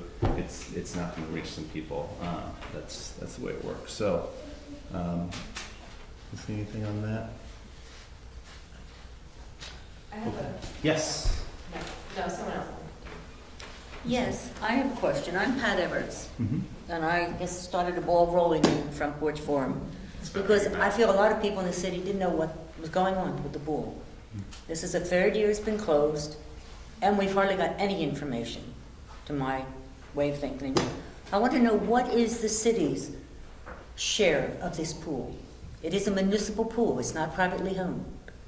So what is your responsibility to the pool? I mean, you can't expect a fundraising committee to come up with $3 million, right? Or 1 million, whatever. That's just not feasible. Right. So what is the city's responsibility? I mean, do you want to put a bond issue out to the people? And do you want this pool? Will you be willing to pay more taxes for that? And if that is the case, I personally feel that this bond issue should have gone before the Main Street structure, because we were, in 2016 is when the pool closed, and there wasn't a whole lot of stuff going on. If you said the first meeting was November of 17, that's over a year before anything was done. Did you not say November 17? In November 2017 was when we got council approval to allocate $90,000 to do the preliminary engineering based on the community's vision. The community had been developing that vision for years beforehand. Okay, but that's when you hired the engineers in November of 17? The engineers were here. Yeah, we brought the vision engineers process, right? on. So we've had the same engineering firm throughout the process. We brought them on when we made the initial decision to close the pool so that we could get that objective professional opinion. And then they stayed with us and with Mike and Cindy, Carolyn, other members of that pool committee worked with us to develop that conceptual plan. Okay, so maybe Seth, you could answer what is the city responsibility towards the pool? So first of all, I think the first part of the statement is it's really important in issues like this. I can't encourage folks enough. Asking Front Porch Forum a question is going to get you probably more questions than answers. I really encourage you to open the city website. Ray and Jesse sitting right there could give you a full detailed outline. A council member can help get that answer for you. So just really encourage folks to reach out to primary sources on information if you want substantial updates that are accurate and have the most up-to-date sort of process points. I think Jesse detailed kind of what the steps have been along the way. What we've arrived at in tonight's memorandum is not saying, hey, we need $2.6 million from fundraising to combine with 3. The city's looking at, on this proposal, for example, between 3.293, so 3.3 almost $1 million, and $3.9 million price tag. Again, the question has been, what we asked ahead of this meeting was bring us back sort of scaled back options in terms of features. Are there any features that could potentially be removed? And those are the types of items we were turning back again towards potential fundraising efforts to say, hey, if we end up at a place where we've got to get this down as low as possible, this could be a possible fundraising opportunity. No point have we turned with a number and said, pool doesn't get built if you don't come up with $1.6 million. The city's just moved forward with this. Okay, we're gonna create a functional facility. That's our responsibility. We don't build half of things and then wait for somebody else to figure out the other half. So what we're considering and having a discussion about tonight is the results of that kind of pushback to say, we got the full spec. We got the one with all the bells and whistles that was the most reflective of all the public feedback. That was the design with the features that the pool committee felt most accurately depicted, the work that they had done from a background perspective. We questioned some things. That's our job. We're the stewards of the taxpayer's dollar, right? We questioned some things and said, well, what happens if this is removed? Does it affect functionality? What happens if this is removed? Because there's some items on there that cost some money that are not the thing in the ground, right? So we pushed that as far as we could, and that's what we're back here tonight discussing, looking at those numbers impact. Am I missing anything on that? Yes. I would say that we've had pretty pointed conversations about the timing of the Main Street vote versus the pool vote. There were deadlines under that, the Main Street project, that were non-negotiable, and there was work on this project that I think, people had different points of view about the timing, but the timing on the Main Street project was fixed in terms of eligibility for certain funding opportunities. This has been a more iterative conversation in terms of once we got the preliminary engineering report and it looked like an 8-cent tax rate increase, I think that caused some of us to say, that's a big ask. We also know we have a lot of other capital projects on the horizon. Are there opportunities to refine what this looks like to be consistent with the community vision? Because, my belief is people want a pool in this community.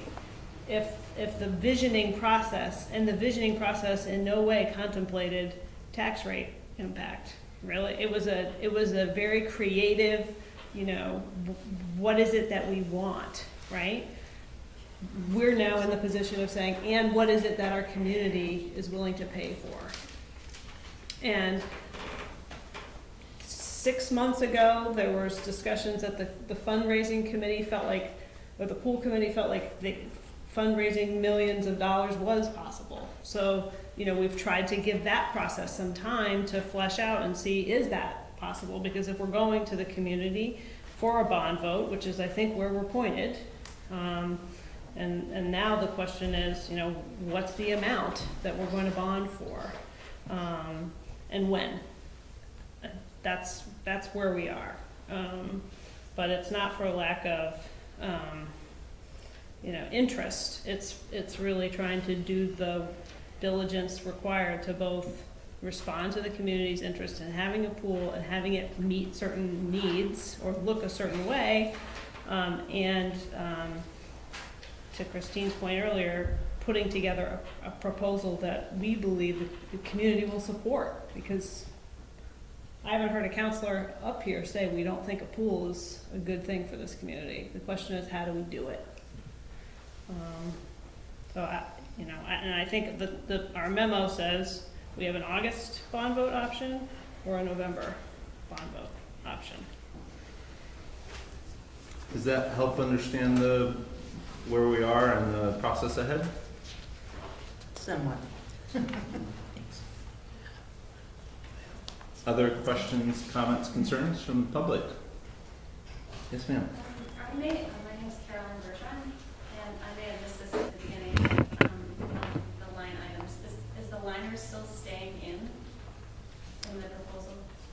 Yeah, so we've carried that throughout what's called a Mirtha liner, which is the stainless steel. Yep. So we've carried that for reasons that the upfront cost is about $200,000 more, but the savings over the 20-year life of the pool are well above that. So that combined with, as Christine was saying, some concerns about the soil stabilities, it's a much lighter product. We're going to carry that through. So yeah, that shell has a longer lifespan. Yeah. Then Yeah. we'll get, I think, what was 20 years shell. Oh, at over least. here. At least. So it's a better deal for the city to go that route. Less maintenance too, I believe, on it as well. Correct. Thank you. Good, Carolyn. Other questions, comments, concerns? Yes, ma'am. My name is Sarah McGowan. We're just talking about August or November for the bond vote. Now that you've gotten the information that you requested back from Ray about what can be taken out or what can be left in, realistically, when do you think this is going to go to vote? So the reason why August and November are highlighted is because this is there will be legislative elections and, well, there will be special elections too. So with those, there's two set votes that are options and opportunities for this to go forward. Part of the discussion tonight is to see how close these things were. I mean, this is really information requests coming back to council. So we're not there yet in terms of being able to say, hey, is everybody coalesced around one of these specific numbers? How do we all feel about this whole components being added, subtracted, or contingent upon something other than these funds? So I would say that's probably at least a meeting or two away in terms of discussions. If everything goes smoothly. Yes, ma'am. So our memo says, if we're going to hold a bond vote on August 14th, we need wording for a bond resolution approved by council by mid-June. So I think what's most useful tonight is to get input from the community so that at our next meeting, or maybe two, So we're prepared to make a decision about Mike, what is the Mike. amount of money that we are going to ask the community to support in a bond vote. We can decide whether we want to put that off until November, we're not ready to make that decision, or just make some decisions and move forward. But it seems to me, since we have a good group here tonight, it's important for folks to share their perspectives. But that we're not going to be making a decision tonight. It's not been warned as an action item. We're not making a decision. And another really important point there will be folks watching at home, you're gonna go home and you're gonna talk to other people in the community, is tell them to send in emails. Send emails and thoughts to Ray, send emails or thoughts to all of our emails are available on the city website, winooskivt.org, about what it is your perspective is on this. And Sarah, you weren't done. Well, I just wanted to add on, so this process has been dragging out for a really long time from the residents' perspective. And people are incredibly frustrated at this point, especially it seems the Main Street project came to bond pretty quickly from a resident's perspective. So I would suggest sooner rather than later. So I appreciate that. I want to point back to something that was stated though several times during the Main Street project, and that we've been doing the gateway studies for 8+ years. We've been doing the gateway work and visioning process for 8+ years. We had to start from scratch in this process and go back out to the community and ask what they wanted. That was not, we did this from a municipal standpoint and I want to say fairly standard timeline, and it's really frustrating, especially if I know if you're somebody who has that sweet spot of having somebody of age in your family that would really get a lot of use out of the pool. I know it's frustrating in terms of timelines, but I do think that that's a delicate comparison, because you need to recognize that the Main Street conversation was tied into a bunch of different strategic planning conversations that go way back. We just didn't have that luxury with the pool. We knew it was limping along, but there was never the same energy put back 7 or 8 years ago to say, hey, we should really think about what this should look like for the community in the future. It just didn't happen. I don't have an answer as to why that didn't go forward at the same time. But I appreciate the frustration. It doesn't mean we are trying to solve the problem. Yes, ma'am, in the back. I just want to give. Call me ma'am. No, talking to me. So I'm unfamiliar with the process of a bond vote, but maybe since we have like 2 different price tags, like the low tier where it's just bare bones, get the thing going, the 3.2 or whatever, and that's gonna be 150 whatever, increase a year. Could we vote on that versus the slide and all the luxury items for 180? Because I think when you put it to, it's $30 a year, and the slide and all those things seem like they could maybe help us get the entry fee up, so that would make the pool more attractive. And when it's only $30 a year, Yeah. I mean, that, so the community can kind of see, like, you can have this or you can have this. Which one do you want to pay for? The short answer to that is no. You can't put 2 competing bonds for like that. We're a non-referendum state. I think there could be some states that will allow something like that to happen, but we have to be very, very prescribed and put exact amounts, exact language in there in terms of what can be executed. It can't be a side by side, like vote for one and we'll do whichever one gets more votes. That's not actually permitted from a legal perspective.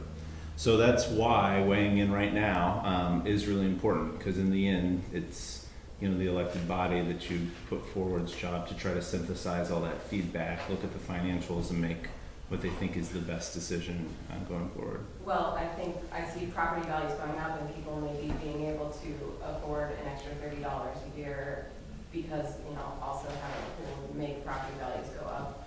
So I think that I can only speak for myself, but I see value in having everything, that's my own personal. Go ahead. Thank you. Yes, ma'am. My name is Erica Bronze, and you keep saying like what you might need to hear from us tonight, and I'm not sure what do you need to hear? Do you want to hear from individuals saying, yes, let's put it on for August, yes, let's go with a higher number, let's go with a lower number, like we're here and I want to support this, but I'm not sure exactly what it is that you need to hear from me.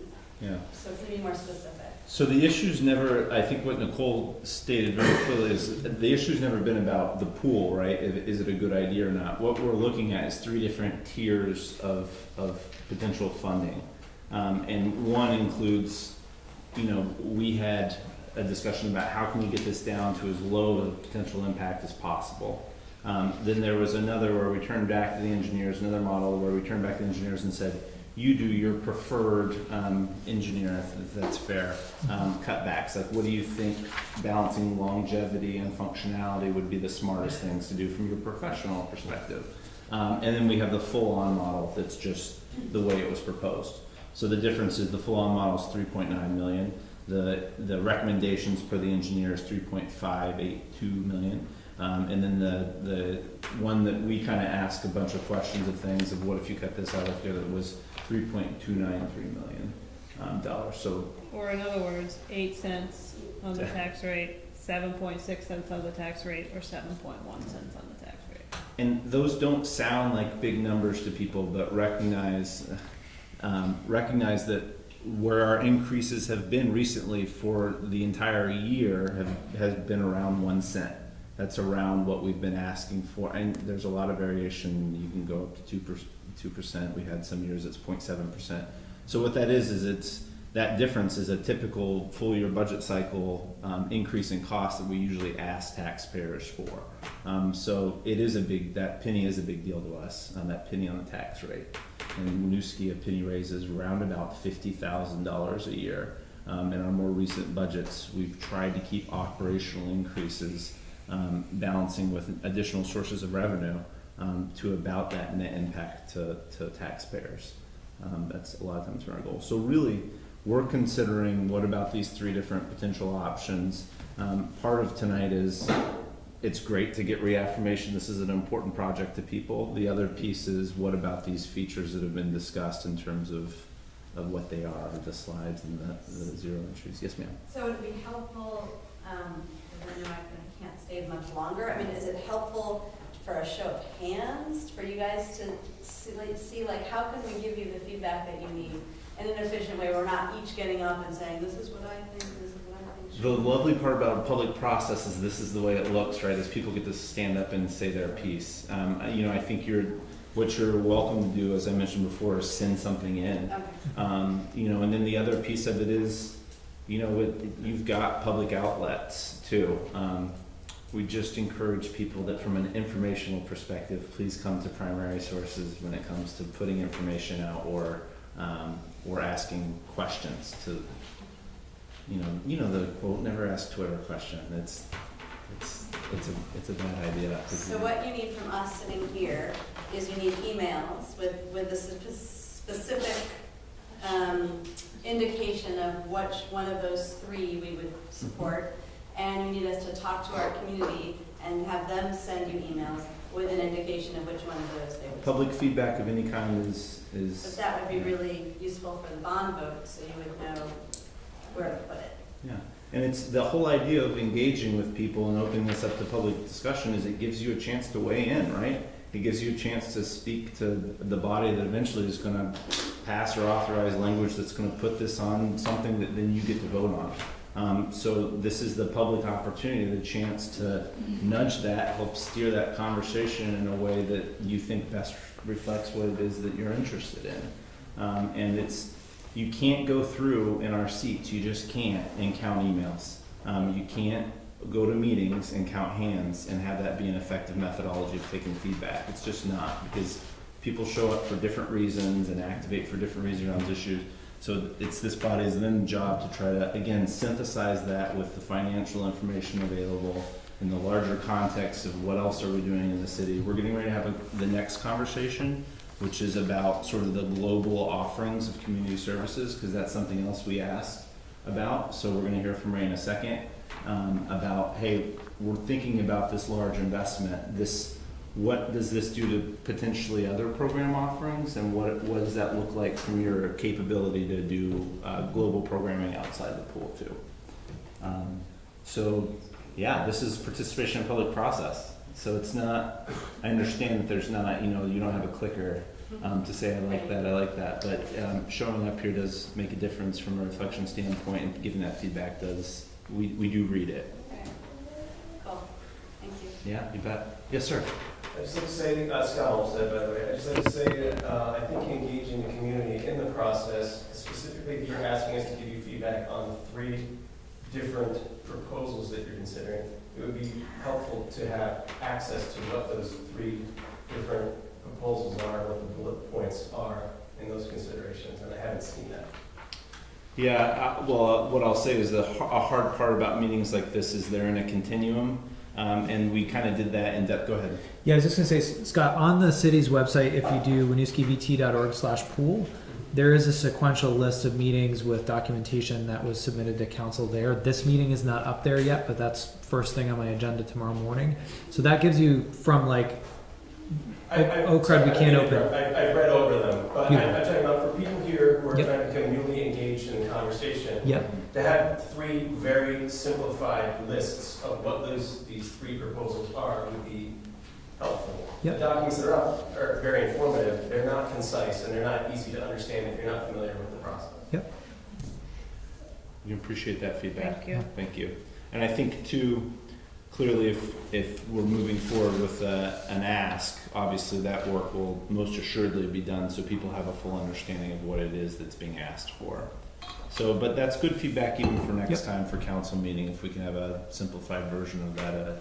And I'll try to take, I think this memo is fairly concise with the supporting documentation, but I'll take a stab and I may bounce it off a few people just to make sure. I've been staring at this for a while, so it makes sense to me, but make sure it makes sense to somebody else too. And we'll try to get that updated tomorrow. Great. For the record, my name is Ron Stokine. I'm chair of the Community Services Commission. But I have to say I'm sitting here feeling a little conflicted because as a resident of the community, I have ideas and thoughts about what the pool ought to be. And because of my role on the commission, and in particular because I was the designated liaison to the pool committee for most of the design and proposal process, I've become very familiar with what went on, the kind of discussions that went on, the conclusions that were made about the value of the various add-on pieces, like, for example, the slide. There were discussions about what that slide should be. Should it be simplified? And the conclusion was that the slide as proposed would be the best possible revenue producer, anticipating that people would come from outside the community because of the existence of that slide. But as a resident of the community and a property owner in the community, and the fact that I have 2 grandchildren living in Winooski, I feel that the zero entry pool is really a very high level value and priority for reasons that were stated earlier, to give a better experience for learn to swim kids. And at my age, though I'm not normally a person who uses pools, the zero entry is very attractive because it would allow me to get in and out easily, and into a depth that I could feel comfortable at. I'm not a swimmer. You know, I'm certainly not a competitive swimmer. I cannot imagine being a competitive swimmer.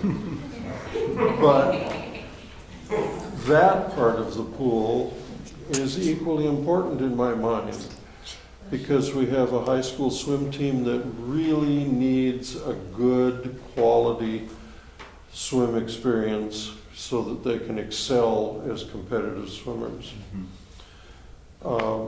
I'm very concerned that we're talking about the difference between, $30 between, one model and the next model up. Especially when I look at the fact that the Main Street project has yet to come in with any kind of estimate about what it's going to cost us as property owners and taxpayers.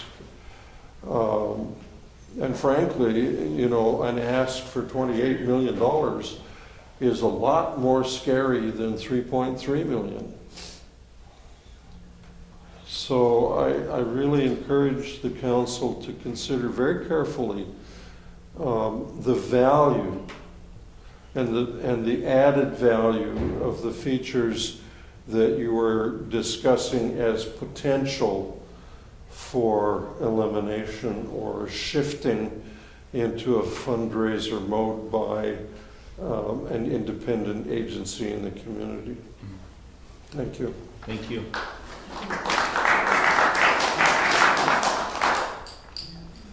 Other questions, comments, concerns? And we're gonna probably take a few more, and then we've got kind of a second half to this feature that we want to give people an opportunity to hear too without staying too long. I got a quick question. Now, after tonight's discussion, are we gonna be closer to the bond vote, to what we're gonna be actually seeing for numbers? Is that what the purpose of this meeting is for the pool tonight? The purpose of this meeting is to hear what the results were from the informational request we put to staff. Okay. Which was tell us what the number is and what the impact looks like if you scale things down from a feature perspective. So is that what we're sticking with for the bond, or do we haven't made any decisions about that. We're just getting that we're essentially receiving that information tonight. Okay. There's no decision being made of any kind. This is again another opportunity for us to discuss it. We're moving that ball forward. These things don't get done in one meeting or two meetings. It's, hey, we heard you last time, you gave us information and facts, we asked some questions, asked for some new information to be brought back. That's what's here tonight. Okay, so our next council meeting is June 1st, or when's the next council meeting? First Monday in June, you got First me. Monday in June, okay, Yeah. so then if the pool's on the docket, are we getting closer? We'll make that call as that comes. Okay. I mean, I think that's what the memo illustrates is by mid-June we've got to have that I can assure you that it's going to be on the agenda. In what exact format, to be determined in terms of what that looks like, because we're not done with the conversation today. The only reason I'm asking is I'm getting asked that question, and I don't know if it's to tell people that, I'm on a pool committee, but I don't really have the information for the bond yet. That's what. So I would hand them this memo, is what I would do if they ask you that question, because this pretty much summarizes what the options considered here were tonight, and also provides a snippet about what the next steps would be. Again, we've tried to make it as, I think, concise as possible. It gives the monetary amount, lists out the different items that are being discussed, and short of providing illustrated versions of it with long budgets, I think is a pretty concise way of relaying the information that's available right now and covered tonight. Yes, sir. Yes, sir. David Weisberger. To put this in the context of the Main Street vote, what I remember was that it was the potential tax increase was put in a percentage, it was in 4 to 6%. So what is it, 8 cent per thousand in a percentage? We have a moment in history where we have the benefit of a percent and a penny actually being very, very, very close to each other. So that with the full pool proposal, it would be 8%. You got it. That's roundabout correct.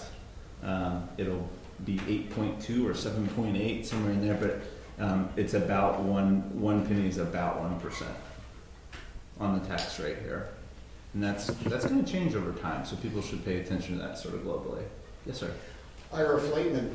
So are there other bond proposals that are sort of quietly brewing that we don't know about, that we should know about, so that, there's a realistic hierarchy of not having the pool sort of looking like it's taking second place to Main Street, or that equation. Mm-hmm. So, number one, you got any ideas? Anything else you want to see bonded? You got it.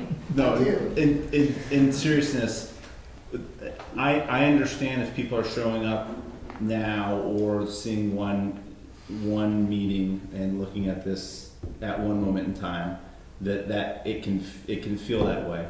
There was a very deliberate discussion in this body about how do we max out the timing opportunities from being able to have as much information about the community's approval about the bond around Main Street and our need to commit to those financing opportunities, and the pool being done in a way that's sequential but not competitive.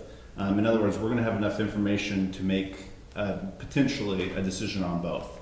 That's possible, and that's important contextually. So we, from a funding mechanic standpoint, had to have that May vote. There was no way around it. If we did not, we lost out on those pieces. We had to have that May vote for Main Street in May. We just had to, from a technical leverage standpoint. There's lots of information out there about that happens? I'm sorry? Is it your experience that sort of slides in and out of, a schedule that you have to manage if something comes up? And this just from an opportunity standpoint, this was not ready, right? It just wasn't. We're getting there now, and we've got 2 additional opportunities. It's a good thing because having special votes typically doesn't drive out a big turnout. We hope that the midterms will. Yes, sir. So is it logical to assume it will be a November vote since the window for August closes mid-June? No, this body could ask for that to be pushed to have it done in August. That's absolutely within our purview. We've still got time to do that. We've got potentially 2 you have to meetings. have the language for August ready by mid-June. Mm-hmm. That's correct. So we have to post that notice of what will be in the content of the vote. And again, it's very specified language. So Is there enough time? there is. I mean, we have got potentially 2 meetings, and quite frankly, for other issues where we've come up against timelines, if this body has to have a special meeting, we've done that. We've made that work before. So that's kind of the next piece of this conversation. It's number one, what do you want it to be, if that's what it is? Number 2, do you want it to go to a vote? And number 3, when do you want that vote to be? Those are the kind of the 3 things, I think. Okay. And after this one, and I apologize if anybody's got lingering ones, after this one, we're just gonna switch over just because I want people to have the opportunity to hear that other piece of that presentation too. Like I said again, Caroline Bergeron, I want to know, is there a projected timeline for when this is going to get built? And if the vote is in August versus November, is that going to push it back another year? It's our understanding from the past ones that that difference would not impact the schedule. Roy, do you want to speak kind of generally the conversations with the engineer in regards to construction timeframes? Yeah, so generally the feedback from the engineer as we looked at those two potential dates was that one versus the other doesn't impact the start of a construction cycle. So, so the short answer is no. If we were to wait until November, we'd remain on schedule to have the same construction start date because of the seasons here. And has that been discussed, the construction start date? It has, and it was it's in the final report from Weston and Sampson, and I will be completely honest that I don't recall offhand exactly when that is. It's 2 construction seasons over It's 2 construction seasons we're estimating because of winter shutdown. And Ray, speaking to the demolition timeline process, there's the extraction of stuff that's there that needs to go, sorry. No. I believe it will be in the start of construction season 2020. So we have, right now, we've only done preliminary engineering, so it's about design is about 30% done. So if we got the go-ahead from the community to move forward with the project, we'd need to finish the engineering, so go from 30% to 100% engineering drawings. We'd need to go through permitting, and then we'd need to bid out the work. So it's about a year's worth of work. So either that starts in September to end the construction, so that process would be done the fall of 19, and they're not going to start construction right before the winter, or it's done in the winter of 1920 to start in the beginning of 2020. So does that mean the pool's not going to open until 2022? 2023. So it would start in 23, 21, it would open in the either way. Either end of 21 or beginning of 22. I'm sorry, I No, that's either end of summer of 21 or beginning of summer of 22. is when it would open. Correct. Okay. So we want to give an opportunity again for the second half of kind of the Ray's presentation here to be done, and then we'll open it back out for additional questions. I just want folks who want to hear that to have the opportunity to do that before we go. And I'll stay pretty quick through this, and it actually relates pretty closely to what Ira had brought up, just in terms, I was asked to sort of look at, I don't want to say opportunity cost, but other things that are kind of on the horizon or out there for community services in our kind of more global purview around human service work in the city. So within the memo here, there are a few bigger projects that we've had pretty advanced conversations about, so sort of similar kind of bond type projects that are here. I want to say very clearly, these are not listed in any priority order, and I'm not in any way suggesting those. Yeah. If we can just take any conversations that's not Ray Coffee talking right now, that'd be amazing. Thank you. Yeah. Not suggesting these in preference over the pool. It's just, again, in response to a question that was posed from council to say, here are some other things on our horizon as we think about the work we're doing. Let's put those sort of in the contextual mix as we're thinking about a cost impact here. So, certainly one big project that I think probably folks have some memory of in recent years is looking at the library, city hall, and police department conversation at the O'Brien Center. So we had a price tag on that project from a few years ago now of about $8.7 million. And then another one from longer back, kind of right as I was starting here, that project was finishing up at Riverwalk East, so that's essentially an extension of the Riverwalk out through Cassavant and up towards the St. Mike's campus. That was at the time spec'd out as a $2 million project. That was now 6-7 years ago, so I suspect that number has changed. But those were projects that we had some engineering work done on and had numbers for. I do think the O'Brien Center, just in general, is one that's out there that we know as a facility sort of capital investment is a need. And I think we've talked at length with this body about just the sort of relative lack of capital resources for parks facilities. That's not an area where there's been sort of consistent investment over time. I think the more recent councils have allocated some funding in capital, which has been much appreciated, but I think looking at the system and the needs of those facilities over time, I think that will, to keep them up to snuff and improving, will require some more capital investments. We haven't done a lot of a deep dive there to say it's going to be $10 million here or $5,000 here, or we need a new water fountain or a new bench here. But those park related conversations I think are out there and important, certainly to kind of just have on the radar. And then I'm jumping up and down here, but because of Ira's capital question, the other piece that I modeled here is just some different operating scenarios. Again, not suggesting any one of these necessarily as the top pick or the top need, but just as a comparative. So the operating component of the council modeled pool ends up being about $83,000 annually. Just that's the cost to run the thing, not the cost to build it and finance it. And then there's some comparatives here. A full-time employee at the library, fully benefited, runs about $57,000 annually. So as a comparative, there's a rec staff here, roughly $45,000 annually for full-time. We've talked at length about the O'Brien Center budget gap and the fact that that's been shifted into the general fund now. So that's at the moment projecting, as things stabilize, to be about a $30,000 annual impact on the tax rate.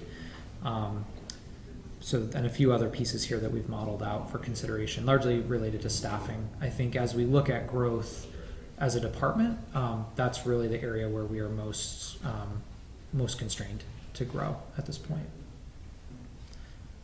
So I don't know if there are specific questions or things here that we'd like some details on. I tried to keep that at a pretty high level just to compare, bottom line numbers across. Questions, comments, concerns? I would understand somebody saying the library.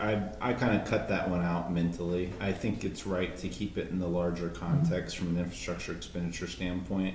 But when we're looking at investment in particular areas of the city, while there's a recreation component to the city, that's really like overall administrative. That's an investment in public safety and the library, yes, and all those other places. So I agree with that. I think some of these other conversations were probably the more interesting ones to think about balancing. But any questions, concerns? Yeah. Do we have any founded thoughts about timeline on some of this stuff? Say more.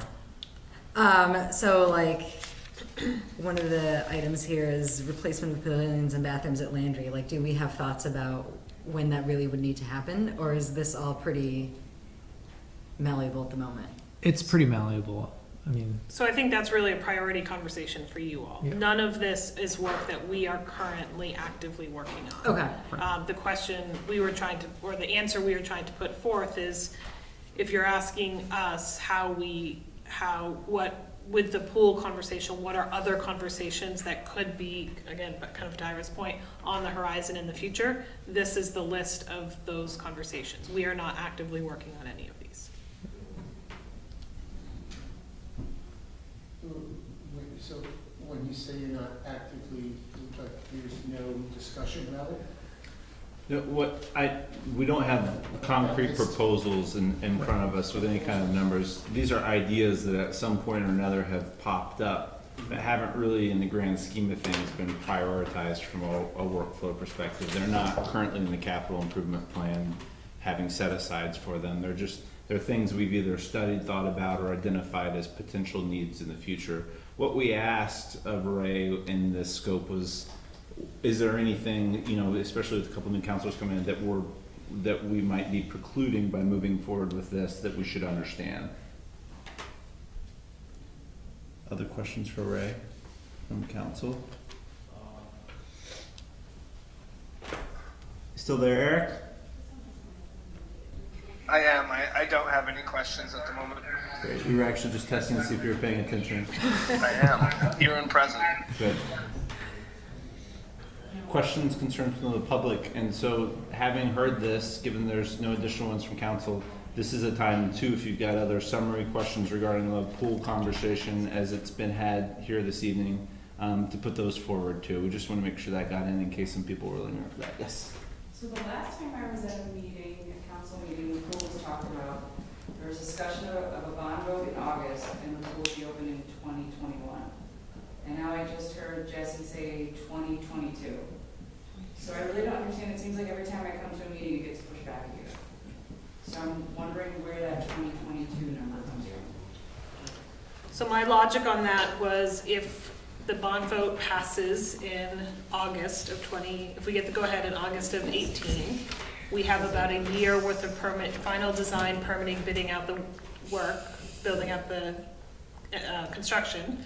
So that would have us wrapping up that project in August 2019. And then the question for the contractor is, are they gonna start construction with a month or two left of the Vermont construction season? They could. They likely would wait until the spring of 2020. This is an estimate.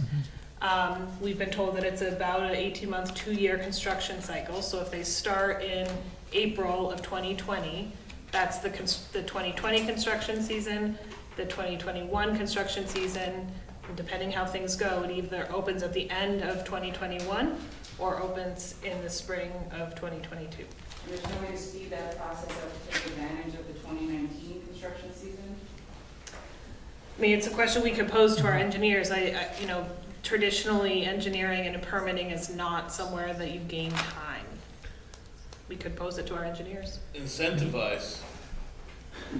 Very hard to do with municipal contracting. I will say we've talked a lot about this Murtha liner tonight, but that is one piece too that, as we looked at construction, could help us save some time, because it's again, they build it off site and drop it in versus having to set the concrete and wait. So it is possible that could expedite the process, but one thing I will say is they've not used those a lot in the Northeast, so I think there's a little bit of looking at that and figuring out procedurally how best to get the footing set, and they want to make sure they do that right so that it doesn't start shifting around and bucking around. So so again, I think a safe end of 21, beginning of 22 is a pretty realistic and safe time frame. Other questions, comments, concerns? Yes? Did Mark from Weston Sampson say that if we got the bond voted passed, that construction would start in 2019? Did he say that was a possibility? I thought, because for some reason these numbers are off to me from what I remember being on the pool committee. I could have sworn that he And said. I'm trying to pull it up on the website, but that information's not on there. He said once the bond It should be in the passed, report. we could start after, I mean, you have to get the permit, but I'm not sure how long the permit would be. I mean, I don't know that process very well. Yep. Well, I mean, I'll just say, if there's mix out there or any feedback on that, if we could just have that in the next I'm just wondering update to clarify. Sorry. No, it's I'm okay. just wondering, because if we pass it in August, November, we can't waste a whole year of having it sit there with no construction going on. I mean, Well, so just to be clear, it's not wasting the time, it's doing the final engineering, permitting and construction documents. There's a lot of work that happens during that time on the engineering side of things. It's just not seeing shovels in the ground. okay, then, so are we sticking with the same engineering firm, Weston and Sampson? Or are we getting another engineering firm in to do this? We have not made that decision yet. That's not the type of detail we'd be at this juncture. Okay. Yeah. Okay. Yep, we'd have to, there's a process for which we obtain bids and go through that. Yeah. In a lot of cases, it turns out that the people who have stuck with it from the beginning, yes, do have the best qualifications because of all that previous work, but there's not like a guarantee at this point until we put the money in place. I'd be curious about the permitting too, since there's an existing pool structure there. I wouldn't think it would take a year for a permit to go past, unless if we were digging fresh ground and a facility wasn't there, I could see the point. But being a facility that's already there, we're just replacing it with another facility. That's one that's there's a bigger White House about 45 miles down the road for that discussion, because that's, I mean, once you touch dirt, there's a process, and it's not avoidable. So it's, yeah, I mean, that's one of those things that is what it is. There's not there's not a lot of flexibility around it. So, yes, ma'am. Hi, I'm Megan Everts, recently joined Cindy and Mike on the group that's looking at some fundraising efforts. Just two quick things. First of all, I just don't appreciate that you called out my mom on the front page form. I think that's pretty funny. It almost feels like a hand slap. I would think you'd be excited, that people would be energized about this discussion. You were looking for energy, and you say front form isn't the way to go, but writing to you guys doesn't get the community all excited, fired, and get their responses. They come here for information, but that's a good place to start. So there's that. Secondly, we're going to the Memorial Day VFW picnic. And I just want to add to what the lady said here, just from concrete, so we have something to tell the people. What we need to tell them, if I understood you correct, Seth, was to write to you guys and let you know which they want to, whether full or the third tier or whether it goes to a bond. I just want to be very concrete so that we have something we can even hand out on a flyer to people. Critical. We have hundreds of people coming to this, from what I understand. What do we tell them in order to get it on the August vote and get this project moving so we have any shot of doing 2020 opening or whatever? What do we tell the people? Yeah, there's not a magic answer to that. The whole point is public feedback is what we do, right? We're public representatives. We're elected by people to try to synthesize the community's wants, desires, and needs and put them into tangible, actionable things, right? So what I'm pointing out is if you're looking for a way to give input into the process, it's by giving ultimately the people who have to make the final call on it your 2 cents, right? You know, putting in that public feedback is important, and it does get read, it does get considered, and is part of the overall decision-making process. It's not like a pre-vote. So maybe put your email addresses on something and say, here's what we're considering these 3 tiers. Please go to the website. Please inform yourself about what these 3 options look like as best as Ray has laid out. Please write to your council members. We really would like for an August vote in order to get this going. I just want to be clear that we're all on the same page. Sure. And you could have a direction after a conversation that's getting ready to happen to say, hey, you know, we're all feeling pretty good about option 3 and move forward. And that could not be the issue. It could just be make sure it goes to a bond vote, right? Okay. Let's make sure it's stressing importance around it. If there's specific features they want to advocate for, that's great. But it's really about the overall movement of the project and putting it forward to voters. Again, there's kind of 3 things, right? Going back to that, there's which proposal is going to move forward from an idea standpoint. Are we going to have a vote on it, right? Are we going to put this forward to voters because we all agree that that's a feasible proposal that we're comfortable asking taxpayers for? And then number 3 is when is the vote?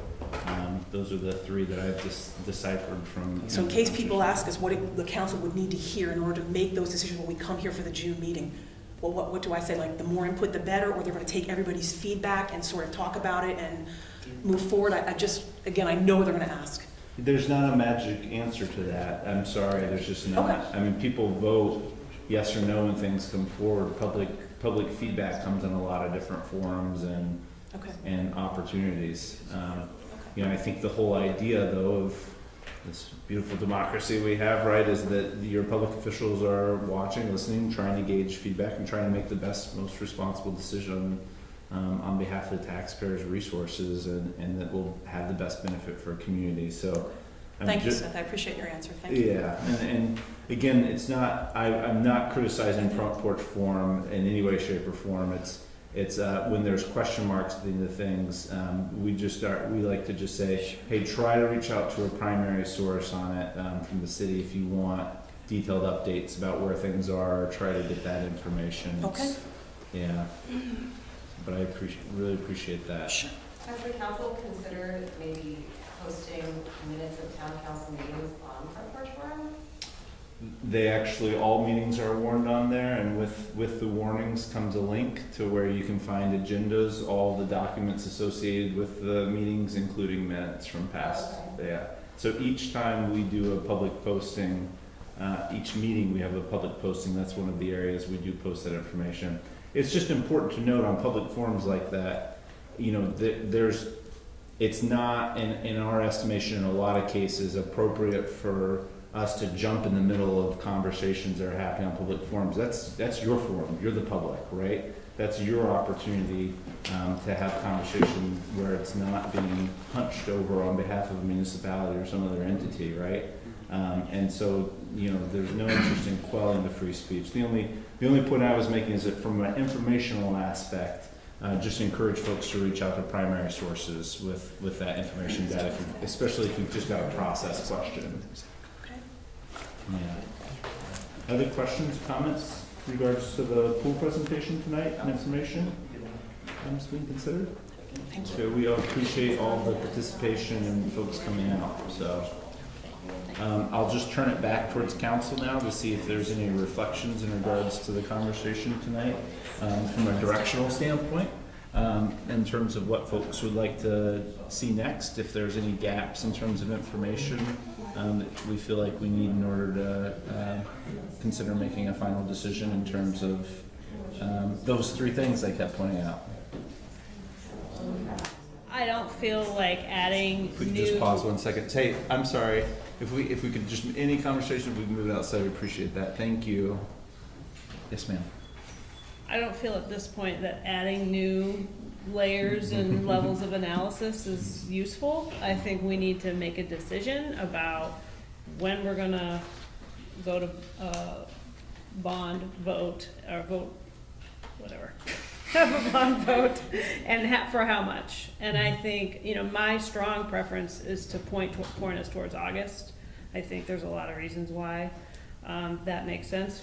One of which is if it doesn't pass in August, then we have an opportunity to regroup and potentially ask a different question in November. We don't have to wait a whole year or call another special election. I think if we can get some input from the community over the next couple of weeks on, it's essentially slide and community room versus value engineered options, that's the middle ground, or the full kit and caboodle, right? So it'd be good to hear from folks in terms of their priorities. But I'm hopeful that we can make a decision in the first or second meeting in June that has us warning a vote for August. That's where I'm at. Well said. Is that a ditto? Yeah. Eric, any thoughts, anything you want to add into that in terms of direction, in terms of what we're going to ask staff to bring back next time? No, I mean, I'm in the same boat. I think that we need to come back at our next council meeting and, like Nicole said, make a decision. And I echo and lean in the same direction that I would prefer an August bond vote on the issue. So I think taking that feedback, I think what we're asking to come back is these three options again. I think it would be good if we could just step through them to the comment back there in terms of exactly what they are, just from a presentation standpoint. Yep. And then decide if, I'm not hearing that there's really any additional information needed. I mean, I think that's a pretty simple memo, and just keeping the financial analysis there in front of people. And any clarification we can provide from a public perspective on any timeline pieces, I think that's the one, thing I heard tonight, that if there's any clarification we need to add around that, would be appreciated. I do think it would be helpful to try to distill the three options into really clear, and Paul, I'm sure, can help in terms of from a public information perspective. I think we've got we've got a lot of detailed information at this point. If we're going to get good input from the community in advance of warning a bond vote, the clearer the options are, the better. And the way that page has been set up is we kind of just, as new things come up, we kind of just stick it on the top of the page, and all the history is there. But I think what I can do is take some of the information tonight and sort of boil that down into sort of 3 snapshots and kind of say that's largely what's being considered, and here's what that means. Right. I don't know if it's possible to have that document available in advance of the Memorial Day event, but I think certainly if there's a group of people wanting to do some outreach, having that in hand would be useful. Yep. Right, that's what I was asking, I wasn't calling tomorrow, but since the council brought it up, is that something that the city could do for us? Since it's not a fundraising option, it'd be kind of a pool committee oriented informational. I think what it is the city's public information Yeah. flyer, Yep. or, you know, this is what the decision is, and then anybody But in we the are more community than welcome can to- print it and Yes. do with it what you will. People Yeah, would we're like more to- than welcome to hand it out and talk to people I about mean, it. we want to help, so. No, I understand, appreciate that. You know, and I think that's just a really critical clarifying point that I wanna put on tonight's conversation in regards to the kind of fundraising relationship is fundraising was not the city's idea. It never has been. It's always been something that was actively said to us as there's capacity for this, there's interest and energy around this. And I think that's a really important staple as we move forward and as a result of these conversations. I think tonight's the first time we're hearing that there's really, as a council formally, that there's really not a lot of confidence around capacity to do that, which I think if that's honestly where that effort stands is really critical information for us as we make a decision between the last of those components. Because, you know, it says to me, basically, if we want those things to be done, we're gonna have to do it with tax. There's not really another issue on that. The only other clarifying point I want to watch for folks at home, especially who have hung in here for this whole time, is that you do not vote once on something like this. You vote for the bond issuance, and that gives the city the authority to start moving forward on all the mechanics of it. You have to again come back and vote for a budget in the spring and March that includes this tax capacity in that budget. So I just want to flag that for folks and remind them that it's never over at the end of a bond vote. So we're really going to be having a 7-month conversation about the various projects that we have going that are leading into what we lovingly refer to as budget season. So I just want to flag that for folks too, that that's an important reminder. Do you have one last question? Yeah, sorry. I'm wondering if there's any point where fundraising, if it becomes successful, and, you know, obviously people are more energized about it now, if there's ever a point where it's like too late for us as citizens to kind of, say I start a Kickstarter and we get, you know, 500 people each donating $100 at Memorial Day, and then we get a bunch of, like, say, My Web Grocery wants to donate $10,000. You know what I mean? Right. Like, we really get energized about fundraising. Is there ever a point where it's too late, this is what the taxes are, it's set in stone, no matter what we as citizens have raised? So I think from a strategic level, we have now passed that point from our decision-making standpoint. You know, again, if the numbers were thrown around in the past by people saying that there was fundraising capacity of like $1 million, $200,000, these are not numbers that we asked for, these are numbers that we were given and told. So without any kind of demonstrated progress on that, we're at a point now where we have to look at these numbers and say it's go or no go. And it's these options, and the city's going to make that final call about what it looks like, because you can't do a half and half. You know, when you do bond issuances on a very technical level, so that's a strategic level I just addressed. From a technical level, if there were money that came in later that reduced the amount of bond obligation we had to take, we could take less than the full amount. So when you do a bond issuance, it's up to the amount. Technically, we could take less. We wouldn't be bound to take the full amount. You know, so that's, yeah, you could reduce it, but people would be effectively voting on the full amount, hitting the tax rate in this case. And that's, again, what's very different between the two different bond conversations we've had is the mix of funding on the Main Street is very, very different. So the tax implications, the reason why they're moving is because they're dependent on other funding sources and subsidy. With this, those don't exist. So it's a very fixed number that we can come forward with we know what the operational costs are, that we know what the debt service looks like. It is this. I think we would all be reticent to say, dependent upon a certain number of fundraising, it could be this or this. That's a sort of different environment. Thanks.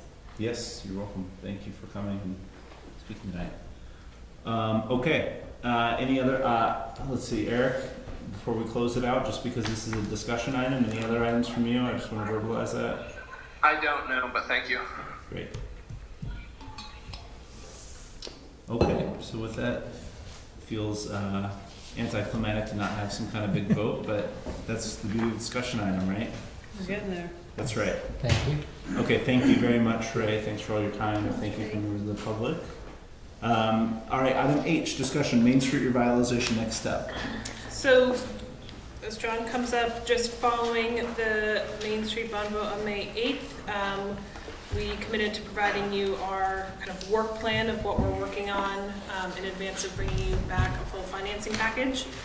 So we wanted to present that to you. That's in the attachment as a kind of Excel spreadsheet work plan.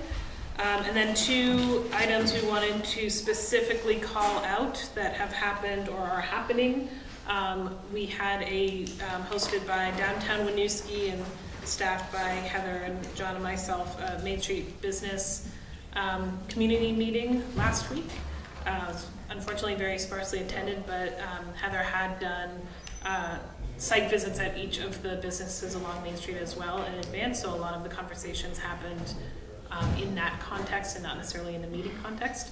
But we had a great conversation with Downtown Winooski about how to, if the project goes forward, how to jointly work together on messaging and getting information out and communications and supporting the business community as it moves forward. We want to be sure to have those conversations now in the planning process so we know what to build in to budget and potential project moving forward. And then Weaver Street pilot, I will let John talk about that. Sure. So, as discussed during the alternatives review meeting, one of the items as we were looking at the bike facility, proposed bike facility for Main Street, was encompassing improvements on Weaver Street. So, incorporating the transportation master plan recommendations, we are looking at a pilot temporary 10-day protected bike lane, multi-directional. You can go out and kind of see some spot marks where that's probably going to land. We are having a public information meeting tomorrow night at 6.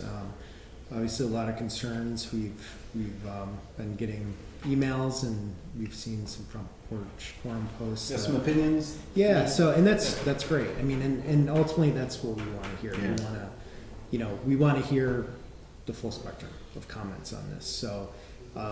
I think one thing to really note is, we're not looking at a permanent bike facility right now. This is just test it out, 10 days, let's get some feedback, let's get some data. So we're looking at, RPC is supporting us with data collection. So we've got, you probably saw tubes out on Main Street ahead of this to kind of get some traffic counts and speeds.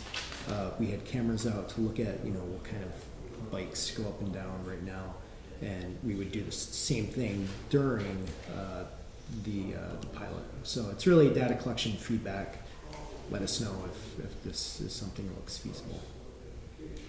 I think that's really important because I've gotten a few emails where folks have spent an awful lot of time decrying process in this case because they think it's a permanent facility. This is an opportunity to give constructive feedback is always welcome, but any feedback that you have in regards to the pilot, this is not a fixed method going forward. This is something that came out of the public hearings on alternatives that we heard very clearly from people. Don't just tell us that you're going to study bike on, we want to see it.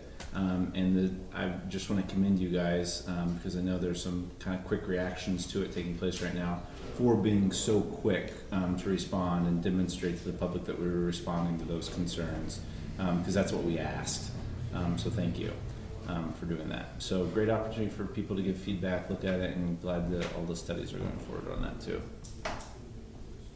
Do we have research questions that this is geared towards? Are we just trying to measure how many bicyclers there are in general, or get a sense of what this could look like on Main Street? So the data collection for Weaver will be actual traffic counts, vehicle traffic counts, traffic speeds before and after to kind of get a sense of, we talk about bike lanes being a traffic calming device. Let's measure it and see if it's true. The cameras will actually will look at how many bikes. They'll go through it in high speed and look at number of bikes actually using it. And we realized, it would be a new facility, so there is a factor there of, people trying it out. So it wouldn't be, we have that in the back of our head, that it wouldn't be the standard. But we're also trying to capture it during the school year. So that's one reason we're kind of pushing this right now and trying to get in before school's out, to see how many school children would use the facility. So those are the items we're trying to capture. And I think, and just to add to that, these are, as the mayor said earlier, conversations that have been happening for a couple of years around the transportation master plan and other visioning processes. And it's easy to see a bike lane, a cycle track on an engineering drawing, but to see it on the road is very different. So we're also trying to understand just operationally, is this engineered plan actually feasible on street? Obviously one of our largest community partners, St. Francis Church and School, is right there and uses the public facility of public parking a lot. So how does that work for them? What are other solutions we could put into place if this becomes a reality for the community?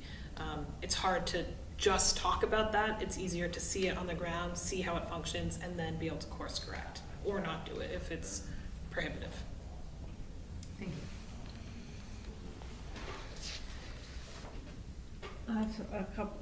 One question really, and it's not on either of those activities.